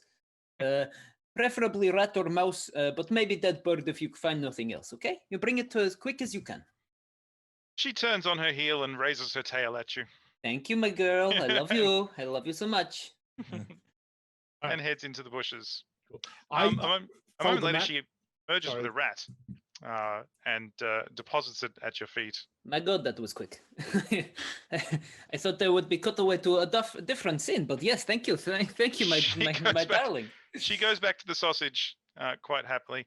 There And you go. you notice, tromping through the garden, there is a number of Avalonian soldiers and Navy, sorry. Now, they seem to be Garden. patrolling the area. My dear, you stay safe, and pop the wrap in underneath my my waistcoat and into Mhm. my inside pocket. Sorry, Si, back to you. All right. He makes Out the it window. I take the map, roll it up, flatten it, fold it, and then stick it up my puffy sleeve. Mm-hmm. Have we just seen the soldiers out in the yard as well? From this As you go to the vantage window point? to jump out, you do indeed see that Yeah, they're right. patrolling. Window's Yeah. no good. If there are no guards in the hallway, maybe it's better to go out through the building. I will do this. I've got the plan. All right. Well, you've been seen inside. I haven't yet. Yeah. So I'm going to go back out. Yeah. And if I need to clear for an exit, that's what I'll do.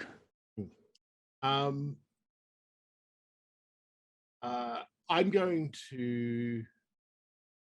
Yeah, I'm just going to grab another piece of paper and stuff it up my other sleeve. I don't know why, but I think that it might. No, it just. I may Wait. need it. Wait, give me one too. Give me one too. Yep. Right. And then again, I'm going to listen at the door, the keyhole for any patrolling boot. Mm-hmm. And then slip out and stand guard outside the door like I should be. Okay. We've gone off without a hitch. I will rappel back down the chimney and melt into the garden. Mm-hmm. I will head then downstairs and look for a particularly conspicuous waiter. Oh, and dreadfully sorry, I did not mean to look you in eye. I look across the side. I basically hook him under the elbow and look at him and go, bring me meat, and then slide the piece of paper out from my sleeve in behind his apron. Oh, of course, sir. Straight away, sir. Meat it is. As Grin turns around, he stops himself just short of bumping into the commandant, who is crossing his legs and looks at you demandingly and says, "Privy, where?" Oh, yes, sir. Of course. I point to sir. the map room. I point to the map Yeah. room. Upstairs to a room of. My way out. He just runs off in the direction you indicated. Very smooth. Riley, Yes. you and Lorenzo seem to have finished your tour. He's still a little a little clueless on this whole thing, but he's very kind and polite. And well, I must go and be the host of the party now. Of course. Let's. You should go down first. I should probably make an entrance. Of course. I will. Hopefully, this won't be the last of our meeting. Certainly hope Enjoy your not. party. Thank you. I will. Thoroughly. All right. So I come back in with a platter of meat to give it to Sai, and then as soon as I see Regal coming down the stairs, I'm like, okay, that's two of them. And as far as Grin knows, Hamish has been outside the whole time. He goes, all right, we're ready. We've got it. We've got what we need. So he tips the platter he's holding, bing, onto the ground, clang, clang, clang, clatter, clatter, smash. Oh goodness! and then in the kerfuffle he drops a rat and goes, "Don't worry, I'll get the rat. I'll get it. I'll get the rat." And he gets a big ladle that he's just had in his pocket and he starts smacking at the ground. "I'll get the rat. Nobody need to come. It's a big one, but I'll get it." And I just start whacking this dead rat. other in the middle servants of are the like trying to crash tackle you away from this room. And we're just Um, in the middle of all of the pompous people, Yeah. and I'm like, "It's a big rat, but don't worry, it will not get up your skirt. That one might." And I said, "Get away from that one," and I'm just pointing in random corners. "Oh no, Yeah. there's a third one. Oh no, there's a I will grab Regal. And we will gently dodge around the gate women and passing out, collapsing, fainting men. Running And and running. Ah, and chaos moving Get me out of vaguely here. doorwards. Now. rushing to the exits. There is much wailing and gnashing of teeth as you make your way out of the room and quickly back to the carriage.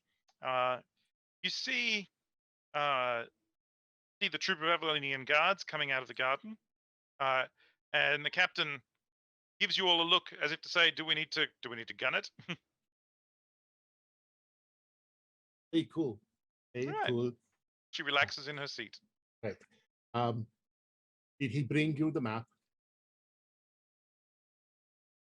Did he bring you the map?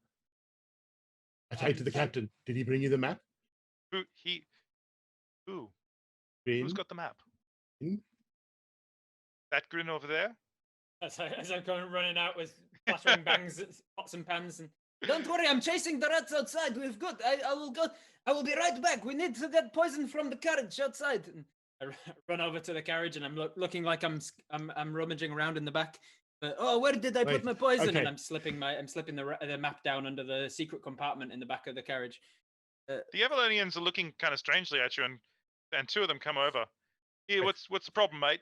Oh, there's just a pest problem. We deal with it. No problem. I grab Grin and just slap him to silence. I'm going to use a hero point here, Mhm. using my disarming smile. Thank God you're here. Oh, a rat. Can you believe it? A rat. I'm leaving at once and I'm taking my help with me. Please Oh. tend to all the troubles here. Not really our job, but I'm sorry you had a bad time. Give my That's it. best to Lorenzo. I'm so sorry, sir. You do not need to take me with you, though. I will. Oh. I know exactly where to drop you, and then stuff him into the cabbage, the luggage compartment on the back of the coach. Off in the Lock- distance, in lock the it shut. gardens, immediately behind the guards, a single head and a hand holding two knives leans out of the bushes and just points to the guards.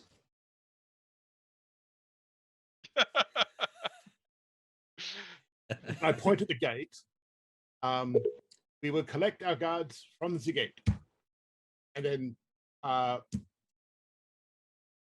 gently and respectfully open the door for Regal. I don't think I'm going to sleep a wink tonight.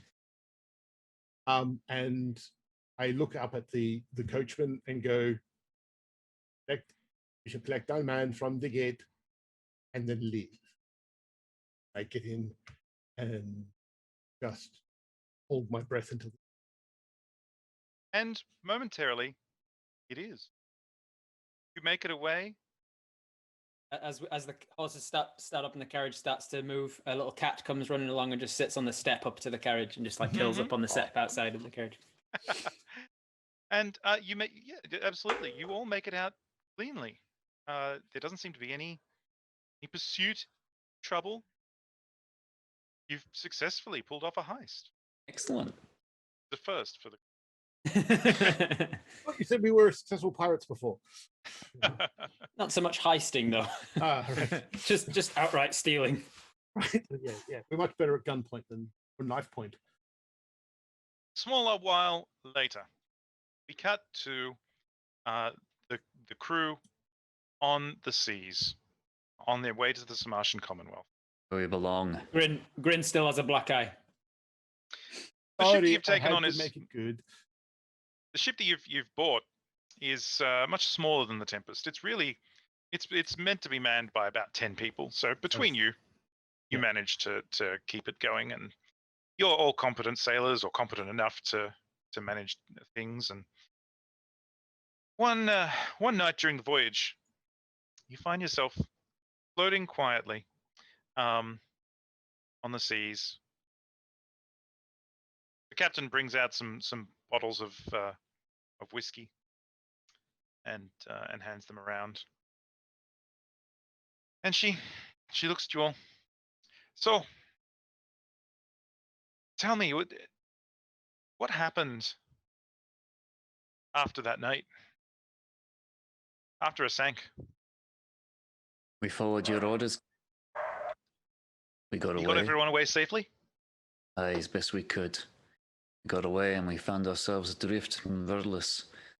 Fact was, you were the one keeping that crew together. Well, glad that you kept them alive. It was a dark day. I've got something to confess to y'all.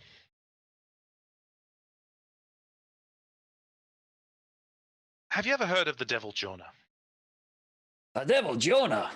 Don't say I have. I don't know, have I? Most people who have been at sea, maybe not Gladstone, but most people who have been at sea have heard of the Devil Jonah. The Devil Jonah is a everyone hopes he's a mythological figure, but when a pirate is in need, they can cut off a piece of themselves, throw it into the sea, and say the Devil Jonah's name 3 times, and he will appear and make them a deal. And that deal usually ends with them somehow serving on the Devil Jonah's undead ship that sails beneath the waves and takes unwary vessels at open sea. As this is like explained to Regal, he'll be like, "Cut a piece of yourself off. How horrific!" I immediately never pointed do at the such a leg. thing. Pointed at the captain's leg. It all makes sense. It was already half gone. And I just couldn't bear the thought that I'd abandoned y'all. Jonah gave me 7 more years. 7 years to the day, he said, to take my revenge. He thought it was revenge. Really, I just want to make sure you're all fine. That's sweet. 7 years passes quickly, and it finishes tomorrow. God. Good boy. I don't know what's going to happen, but I promise to keep you all safe. What was wording of deal? You maybe have loophole? Can't see one. He promised me 7 more years where I could do whatever I wanted, and that things would fall my way, and they have, honestly. And then I would have to join his crew. You don't need a loophole, Captain. We can take them. They haven't tangled with us before. I could cut through 1,000 undead if you tell me to. I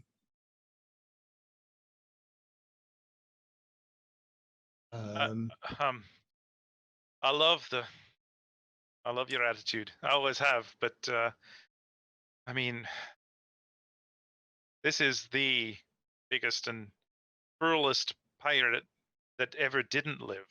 I must say, I am at a loss. I don't know how I could flirt my way out of this one. I don't think flirting with the Devil John is a good idea. Oh, maybe.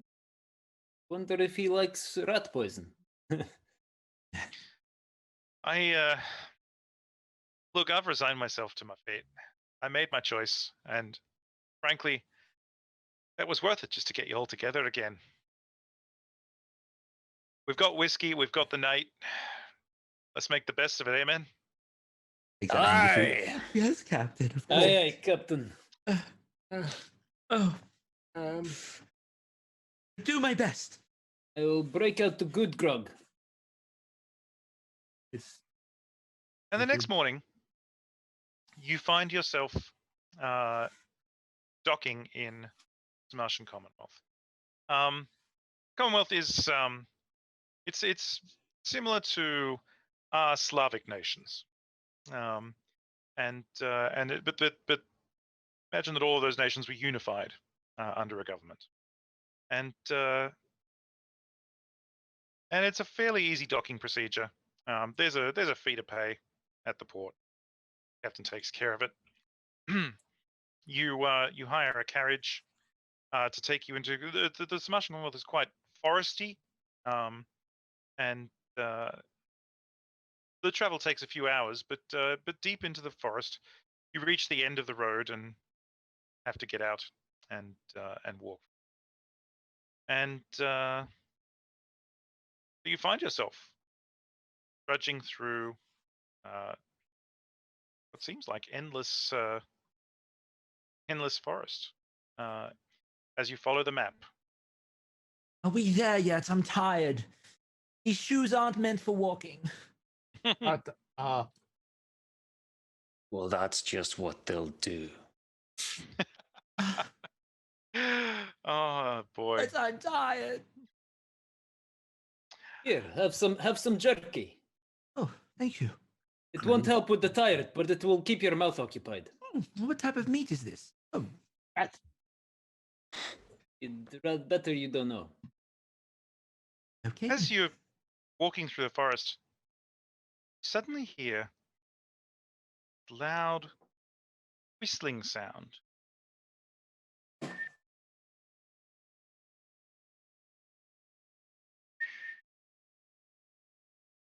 And you sense movement, trees on either side of you. Done. I get down.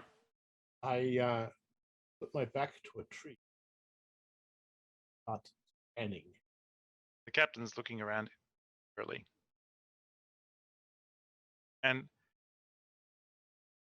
you could again hear whistling sound as something brushes past the tree that you are backed up against, Si. I hit it. You go to hit it, but there's nothing there. I swing at the invisible thingy. Nothing. Nothing. You connect with the tree. And Such again, is my wrath. the whistling sound, and something rushes past Riley. Ah! And as you all begin to move in back to back in the clearing that you're in, you see these serpents, large, meters long serpents that move with amazing speed, circling the clearing.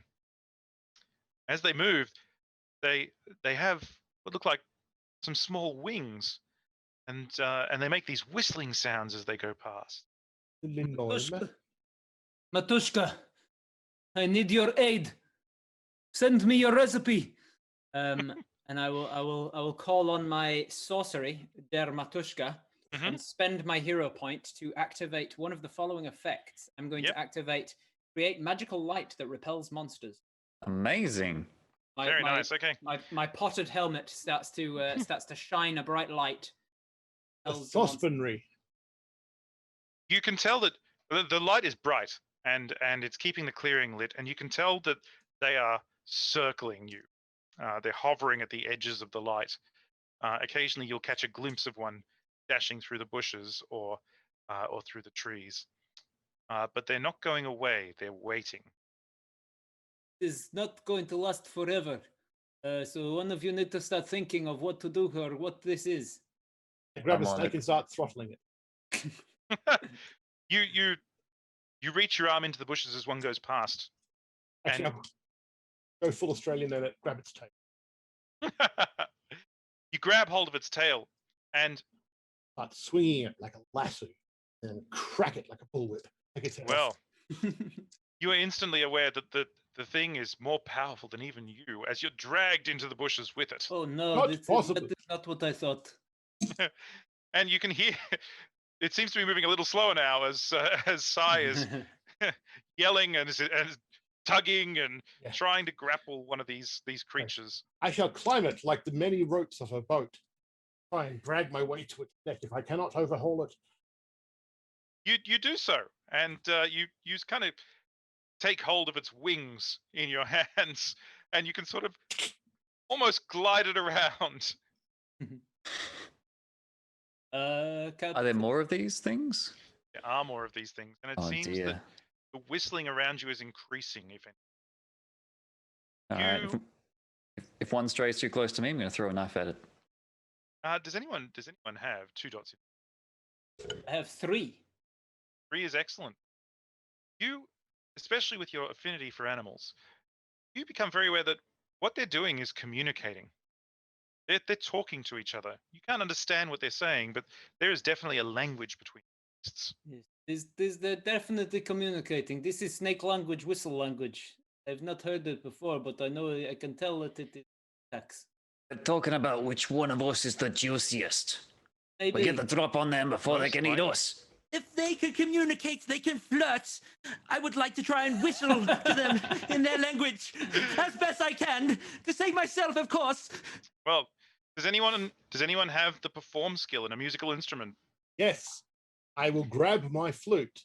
I will use my perform skill and drop the most horrific, discordant set of notes. Something by Justin Bieber, and just disrupt this communication by drowning it in bad whistling. I would Sai like tumbles to out of the bushes as he lets go of the beast and comes up with a flute in one hand.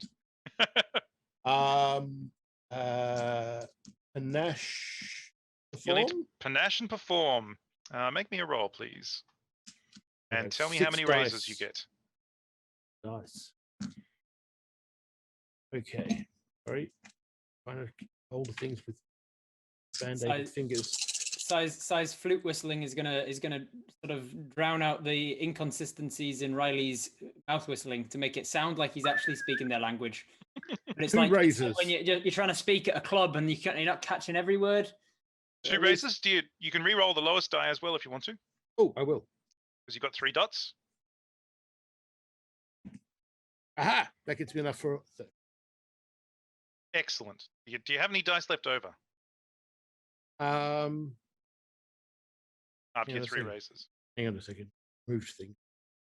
Sorry, no, I pushed the dice to the side. I would have had 1 point left over, but no Okay, dice.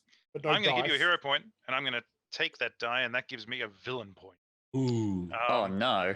And the creatures seem disrupted by your playing. They start moving erratically, and in fact, and even like bumping into each other, the bushes. They seem very much at odds. And as you play a bit more, again, these horrible discordant flute sounds. They seem to just they realize something's wrong, and they give up and flee back into the. Hey. I'll Right. chase like Riley was whistle flirting with them as well. One of them like gives you a wink before he goes. Yeah. and I'll be stomping the ground as I chase it like 20 feet away and come back. All right. And you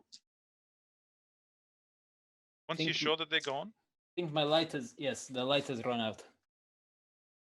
the light does run out, and it's getting quite dark in the forest. Not because it's night, but because the canopy is getting thicker and thicker as you're pretty sure you're following the map accurately. You guys are good at maps. And a short while later, I You at this come point have a across- large lantern out. you come across what appears to be the ruins of an old Castilian church. It's very out of place here. The Martian Commonwealth doesn't really do churches, especially not in the middle of the woods. Wouldn't And you yet know it? here it is. Any And signs again- of life? Oh, you can't see anything. But Grin, you in particular, and Hamish, your instincts as well. You guys both feel like you're being watched. There's something here. Something is aware. Something here. Hey, sweetie. Get. And I take a little piece of dried fish out of my pocket and give it to Linya. Hey, could you look around for me? Just see if you can see anything with your senses that I can't see with mine, okay? She dashes off, and Feel like we're being watched, everybody. she sort of Just stops careful. at the edges of the edge of the woods. She was looking like she was going to run in and have a good sniff around, but she stops and just bolts back to you. She looks very unhappy. What was it? You okay? She understands me perfectly, but I don't. She does understand her. she does understand you, and she's just giving you this look that says, "This is not where we want to be." I'll This go is- where the this cat's scared to tread. Yes, that is dangerous place. You be very careful. She climbs up your back and perches on your shoulder. Go. I will draw my knives and melt into the forest. All right. As you melt into the forest, the feeling intensifies. It's almost like there's someone looking over your shoulder. I stab them. There's nobody there. Oh, It's my cat. He's on your shoulder now.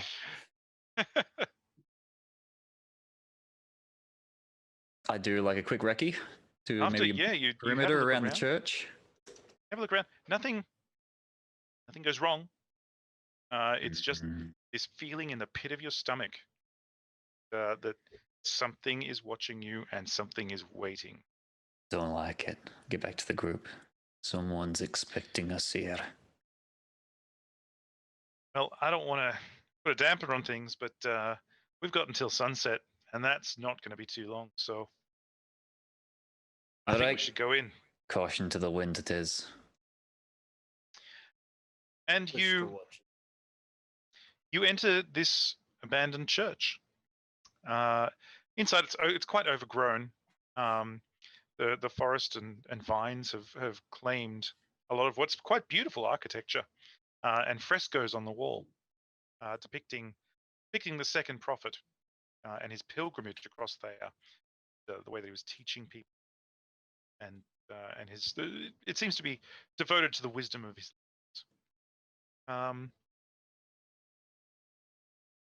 And in particular, there's in front of the altar, there is a picture of him wearing a shroud and holding a scepter, which is bright and shining, painted bright and shining. It's not a gem that you can steal. Just putting it out there for the pirates in the party. Damn it. But it something about the scepter seems out of place. That's mine, of course. Nope. Nope. Nope. No, Grab, don't grab. wait, don't That- steal things. Let go of me. It's a trap to be sure. Yes, I'm with Hamish on this. You wait. Hamish. No, Grin. Your eyes are clear. He is. Careful. Careful look. I will look Does careful. it move? Does it twist? I'm Does gonna it touch it? I'm gonna go walk right up to it, scrutiny distance, but not touching.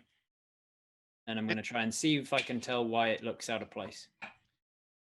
It looks like it. It looks like it moves. Maybe presses into the floor or something. This is different to the rest. It's a trigger of some sort. It definitely moves. I think it is a handle of door or something like you press it like a button or lever or something, and something else moves. Wait, Maybe. maybe you lift Let's- and set off the trap. Or you could step way back here, and I'll try to press it from all the way back here. That's what I was thinking. Yes. All right. Find Once out. we're all at a safe distance, I'll try to throw a knife handle first and knock this thing into whatever configuration it needs. Lucky that you are the greatest marksman ever to live, and with no trouble, you flip your knife around and hit it with the hilt. The button depresses, and the altar slides aside, revealing a staircase. There we go. All right, so that one wasn't a trap, but the next one will be. All right, so it's the same plan moving forward. Can I have the scepter now? You can. It's- I mean, paint. It's paint, but you can try and have painted scepter. Yes, Maybe the scepter's inside then. maybe. Bibs. Hang on, are we not looking for the crowd? I'm looking for Yeah. the shroud. Aye. But Shroud's hey, not like a hat, is it? You wear it on your head. No, it's a no. sheet you get buried in. All right. So Keep Did you my know the eyes secrets peeled. you can keep beneath the sheet? I will go first with my keen eyes and keep track of things. I will Alright. back him up. you make your way down, and you find yourself in a long corridor. It is again. There's a whole bunch of religious iconography and some words written in Old High Thayan, which, if anyone has a religious background, they might know of some of it. And I'm somewhat religious to Matushka, but Are Or the marches in my own particularly language. Thayan, or Tushka's a different thing. yeah, that's Yeah. more like a warlocky sorcerer thing, right? Yeah, if you know anything, I think at least one of you comes from the Church of the Second Prophet. are the as a marches religion. particularly pious, or The marches have a pious contingent. okay? It's more likely you're brought up in it's like lapsed Catholicism. What about the Montaignes? Oh yeah, that's it. That's the stuff. The Montagnans, yep, they definitely did have religion up until recently. The emperor banned it, but Well, I was probably schooled against my own will. I'd like to use my panache. If I would say possible. that someone as refined as you probably would be. So I think both Hamish and Riley, you can read what it says because you're quite familiar with it. It is the first line of the creed of Second Prophet, famous religious text. And as you stand there reading it, you become aware that it's moving closer, and the walls seem to be closing in on you. Oh, I don't do so well in tight spaces. The dirty walls are getting closer. Should we What I turn hear back? about your boyfriends. Should we turn back? I shall reach up, grab the scepter, stick it between the walls. The Star scepter, Wars the stuff. scepter is painted. The scepter is a fresco. It's Oh, part of- right. I thought it was Yeah, a statue. sorry. I made the same mistake, but I thought it was this is a I very thought it was a realistic statue painting. holding a painted staff. My No, apologies. it was a fresco on the floor. In I front will of the get altar. I will get my spatula and I will stick it into the side of the wall where the moving part is, and try and slow down like a wedge. It slows down, but your spatula is. I'm buying time, but we need to think I of how grabbed the to- top of the altar that slid back. I just pull that off, large stone slab, bring it down and drop it on the floor between the two walls. That'll do it. All right, sure. You run up, you grab the altar, you wrench the top off, come back down, throw it on the floor between the wall. The walls meet the edges of it, and you can see them kind of shuddering. You're not sure how long it's going to hold. You got dirt on my clothes. All right, in and I out. grab Regal and I throw Oh. him on the floor and wrench the walls apart. Oh! It's in my hair. Oh, there will be more than dirt in your hair if you don't shut up. Yeah, charm the Very well. walls. Charm the walls. Make them go away. So what else is in the room with us? How What Well, did we do we come The up with? continue corridor onwards? does have a far end. Let's dive for it. Yeah. that we was move. fun. Run, run, run! Let's go. Come You on, run, we- run, Take no heed. and you make it out of the corridor and into a room which contains these large spinning like wheels in the middle of the room. There's scepters, many scepters that are sort of intersecting, and as the wheels spin, it's like a giant room full of gears. You can see there's an exit on the other side, but to get there, you'd be battered to pieces. And they're spinning. They're actively moving. They're actively moving. They're spinning around. There's even some set into the walls that are Okay, sort of spinning and looping. right. I will look around for the one with the largest diameter, therefore would have the worst sort of leverage. Mhm. And I'm going to step forth. I'm going to, As you're looking, you notice again there seems to be some writing on the far wall. yeah, that you I'm can't barely read. literate in my own language. So I will simply, I'm going to throw myself into danger Yep. at a hero point. Yep. When you, in order to earn, and I'm basically going to grab the gears and brawn and hold them to lock up the system. I will. And If it looks like that's not enough, which I'm assuming it might not be, I can assist with my brawn as well. Well, yep. So you managed to grind this particular one to a halt, but all around you, there's still these spinning scepters bashing and plowing into you. So you're gonna take a dramatic wound by standing there and holding it, Si. yep. As you're just constantly battered by these wooden clubs, basically. Is it enough? Is it giving us enough time that with the rest of us can squeeze through a part that's not moving? Or... You could get over the top of size one. There's still another one or two before you'd actually get to the exit to the room, and you'd get hit. There's I don't know, if you had another 2 size, you could probably hold enough of it back, but All right. that's In a lot that of muscle. case, Well, we have another one. I could turn into a bear. no, can I just start breaking bits off one and stuffing them into the clockwork of the other? You holding it and trying to break it, it's real tough. This is a well-made piece of work. I Okay. see. No. Oh, no. Do I get hurt again? Not yet. I want to give everyone a chance to. Okay. I would like to use my finesse and my theft to perhaps maneuver or change this situation. Okay. You're definitely skillful enough that you probably use your finesse to get through the room without being hurt. But you still don't see any way to turn off the gears. The only thing in here is the writing on the wall. I try and read the wall. Or is it not close enough? I squint. No, you can absolutely read it. And when you say it out loud,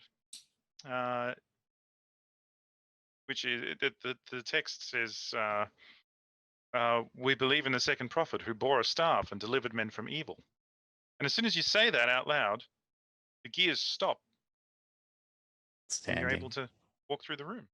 Just realized you told us about 5 minutes ago, you can read this, and then we didn't ask you what it said. That's He how got it's caught in the heat done. of the moment, and he was doing the strongman thing. It's all good. I proudly start walking across the room unencumbered. Out of spite, I start breaking bits off, Yep. sticking into the clockwork of the others. All right.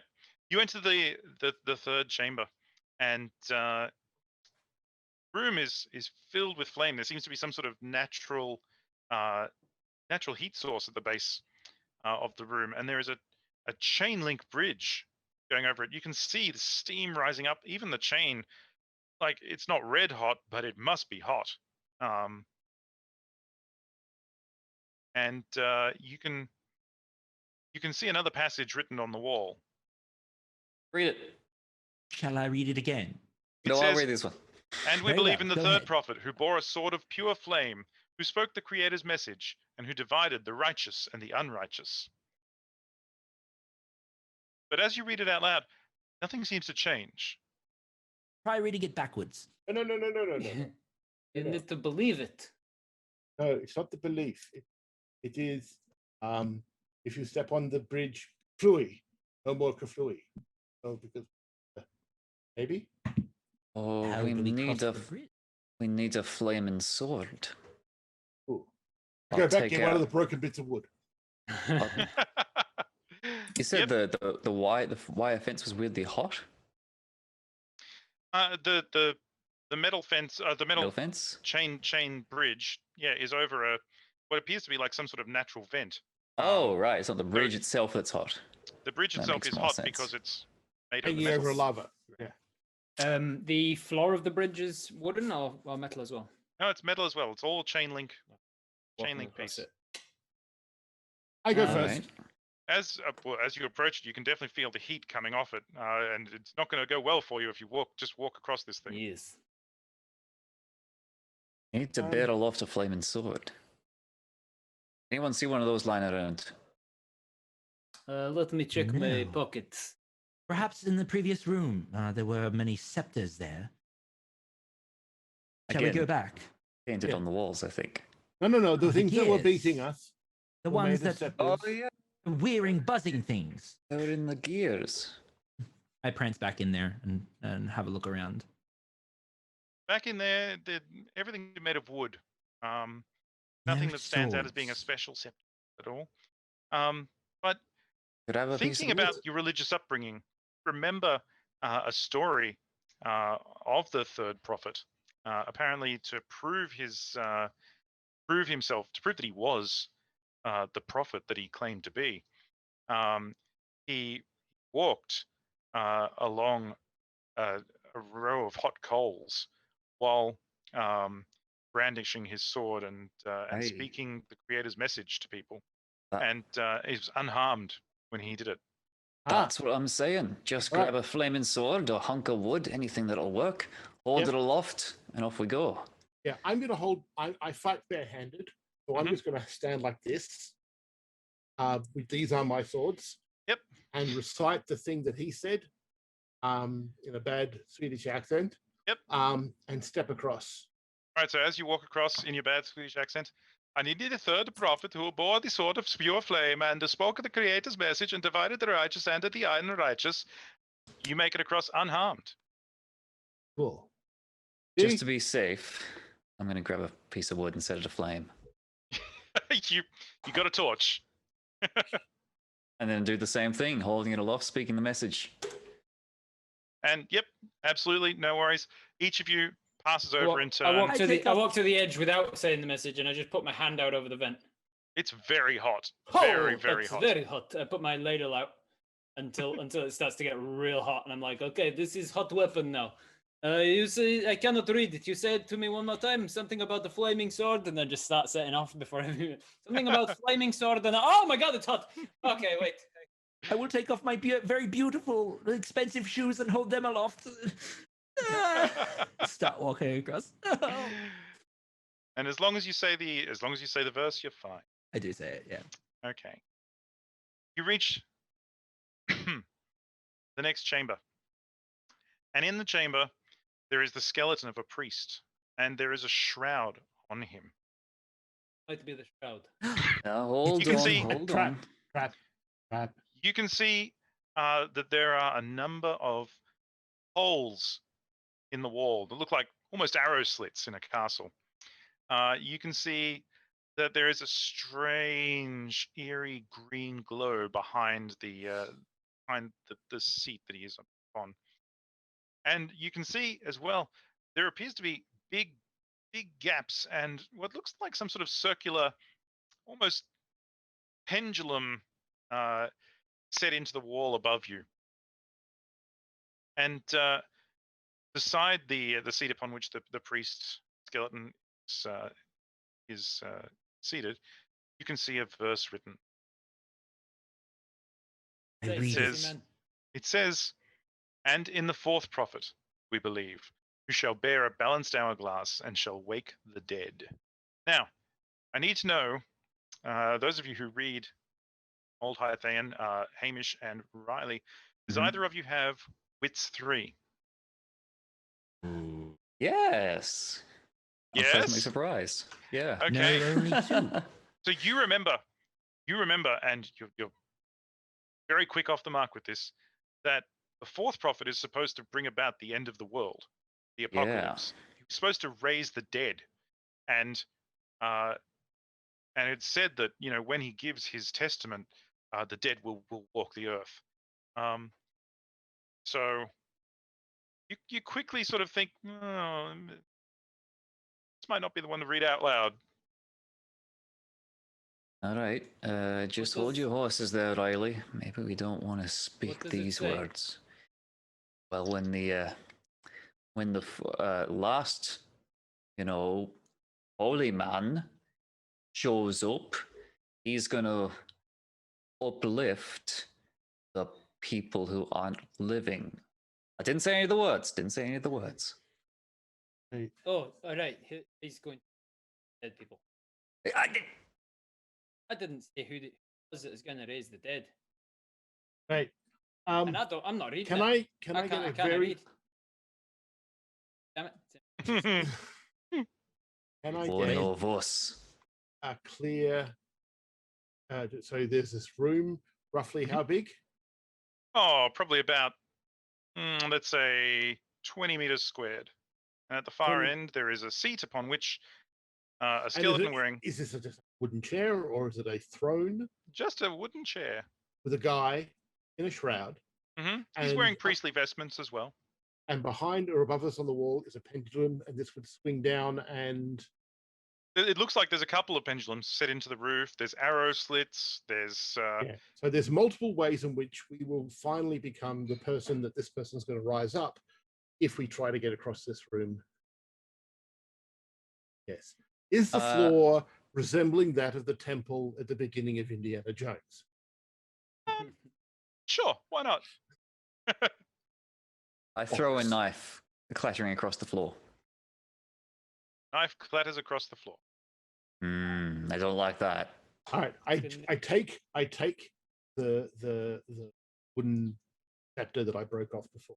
And I'm going to squat down low, reach out, and just start pushing on the octagonal sections. No, not like this. Like this. Sure. I'm not tapping. I'm just to reach out and pull so that I can get solid weight pressure and see if it is, It seems pretty solid. Send up the cat. Not your cat. That's why I tell you to send it. Perhaps I should go. Yes, you go. You are Yes. lightest. You are lightest. I think I among will. us. That shroud belongs on my shoulders. And only the brave will benefit. I'm going to walk forward. Oh, in that case, I better go. Okay, you walk over. I would like to use my finesse and theft, perhaps, Alright. to get across the room. You walk over very, deftly. very carefully, stealthily, He making misses. sure nothing wrong. Yes, all good. This is dangerous fashion. Everything's fine. You reach the seat. Be fierce. Oh. Yes! I reach down. I'm going to grab the shroud. No. Okay. And I'm going to put it on. You see the bright green glow on the floor behind the chair, and it seems to flare up as you reach for the shroud. And you take it off, and now you're wearing a shroud. Oh, I'm beautiful! By the way. If you happen to have any shrouds on you, I'd put something else on that skeleton right quick. Oh, right. I put on my ruined shoes on his feet, and my other coat is covered in dirt from being thrown on the ground by a brute. Now I'm all clean and beautiful. You put the shirt on the coat on him, and the skeleton kind of crumbles at your touch. Your coat's now dusty with skeleton as well. Oh, well, I won't be wearing that again. Nothing will get that out. Bryn, you are, through your gift of Dharmatushka, you are very aware of other living things. And as you watch Riley put the shroud on, he just stops registering for you. You just, like, you get nothing from him anymore. You can still see him with your eyes. Hey, but- Riley. Yes. Just one moment. Take it off real quick, and then put it back on. Fine. Off. Living being, all good. On. Nothing. What do you Just, see? What do you Usranai see? It's just that you feel a little different to me when you are proud. You Yes, do not- beautiful. No. I feel things. You know my relationship with Linyi. Eh? Many people feel things for me. It's understandable. I think you misunderstand my words. You are dead when you wear that. Yes, you are no longer living thing when you wear the shroud. But then you take it off and you're living again. I Dead can feel fashion. it. It's not like dead necessarily. It's more an absence of You're just not there. anything. You may. I mean, you may as well be dead because I Well, cannot living feel a challenged. thing. And it's as you say that you are suddenly standing on a beach. Wait, what? And the captain is staying next to you and says, "Oh, I didn't think you'd be coming with me." And as you watch, this immense skeletal figure rises from the surf. Hey, Captain, wear shroud real quick. He knows know where you are. You can smell his fetid breath from here. A scimitar at his side, the size of Sai. Riley, This put gigantic shroud on skeletal Captain. Hide her. pirate. There it is a suits me clap of better. thunder as Cyborg bolts away. He is running. Captain. Hugh Yakety Sacks. He's gone. You hear as you're running off. Well, 7 years passes quickly, doesn't it? Is the Time's pirate up. Australian? Ooh. Okay, Captain, here. And as you hand it to the captain, she's kind of stunned, but you just dump it on her shoulder. I hold on, yeah, like go very reluctantly. I'm holding. It's like, And Sai, you run down the beach, and Well, in off the front beach. of you, you can see the Devil Jonah and the rest of the crew. Wait, no. I run away from the surf. You run away from the surf, Yeah. and you find yourself running towards the edge of the island where there's surf, and there's the Devil Jonah, and there's the crew. Holy shit. Stop trying to run, Sai. We face these devils together like we always did. Fine. Captain, how you feel? You good? Do you I see him? can't. Does he see you? I attack. The Devil Jonah walks over.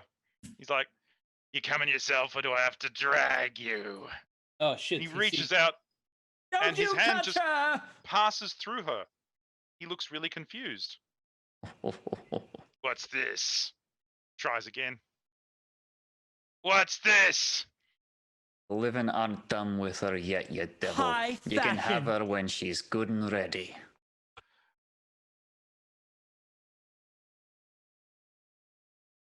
All of you, Not to me. especially him. I'm watching you. Good. You're welcome. Whatever dark magics you're enjoying now, enjoy them all at least. Turns and marches back into the surf. And you find yourself on the forest floor. I hate to admit it, Captain. But it looks just as good on you as it did me. Downside, I have to wear a shroud for the rest of my life. Upside, not that. So down with this bit of fashion. Thank you, Riley. Thank sure, you all. I'm sure Riley so can much. make it look better with accessories and things. Yes. I'm sure we'll work something out. And I guess, we could create a good reputation for a pirate around wearing a shroud and being somewhat dead, couldn't we? We certainly Uh, could. Excellent marketing yes. opportunity. Now, So- about my payment. And as you march off into the forest, that is the last we hear of this crew for today. Hey! Thank you all Long very sail the much. Tempest. Thank you all very much for playing this game with me. I love Seventh Sea. It is that's so my good. my favorite game, and it's a real joy to be able to bring it to other people and show them how cool this game and this system are. We had to cut some things short to fit it all in there at the end, but I'm really shots. glad that we good. got there. Yeah. So, with all that in mind, I would like to tell all these fine people in chat that they can support the game's creator, John Wick, on Patreon. They can purchase the game from Chaosium. They can find more 7th Sea from cool podcasts like The Writer's Room. And they can find me working for Level Up Dice. We make some really key things like that. Yeah. That you can play all sorts of games with. 2 sets of level up dice.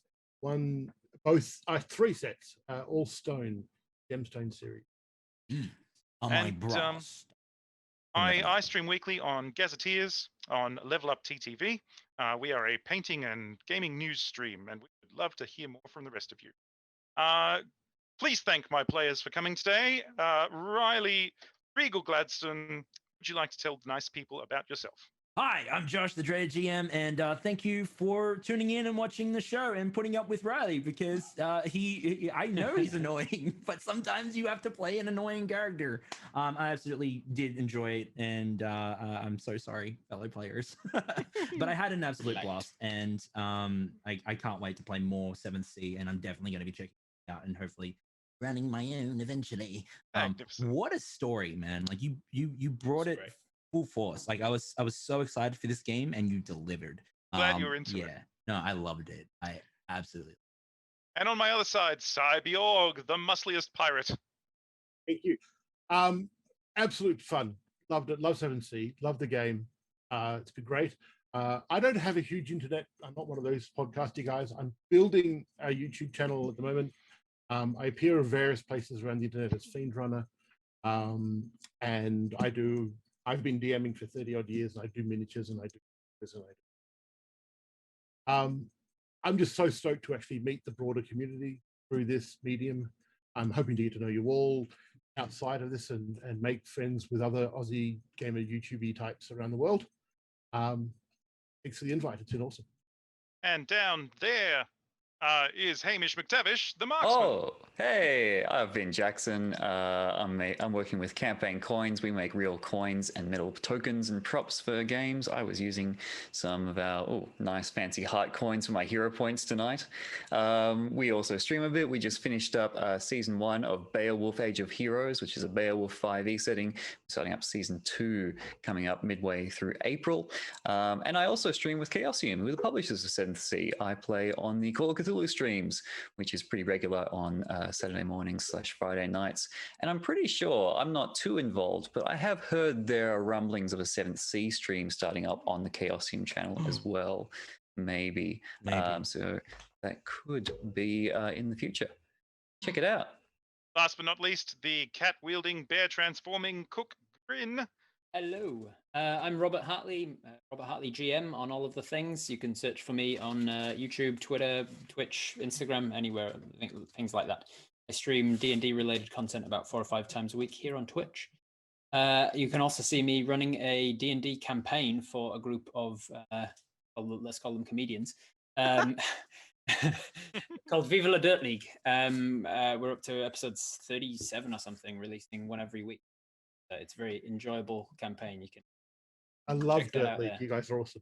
Oh, thank you very much. I'm very sad that we didn't get the chance to see you turn into a bear. It was I there. know, It was right? a It thing was you could do, but yeah. it just didn't pop up. But hey, that's a story for another day. Yeah. It remains to me to thank all of you for coming. To thank Chaosium for making the game, and of course to thank GaryCon for being here to celebrate the entire hobby of role-playing and the wonderful history behind it all. I hope that you very much have a good night and enjoy the remainder of the streams. Yar, me hearties. Yarr! All right.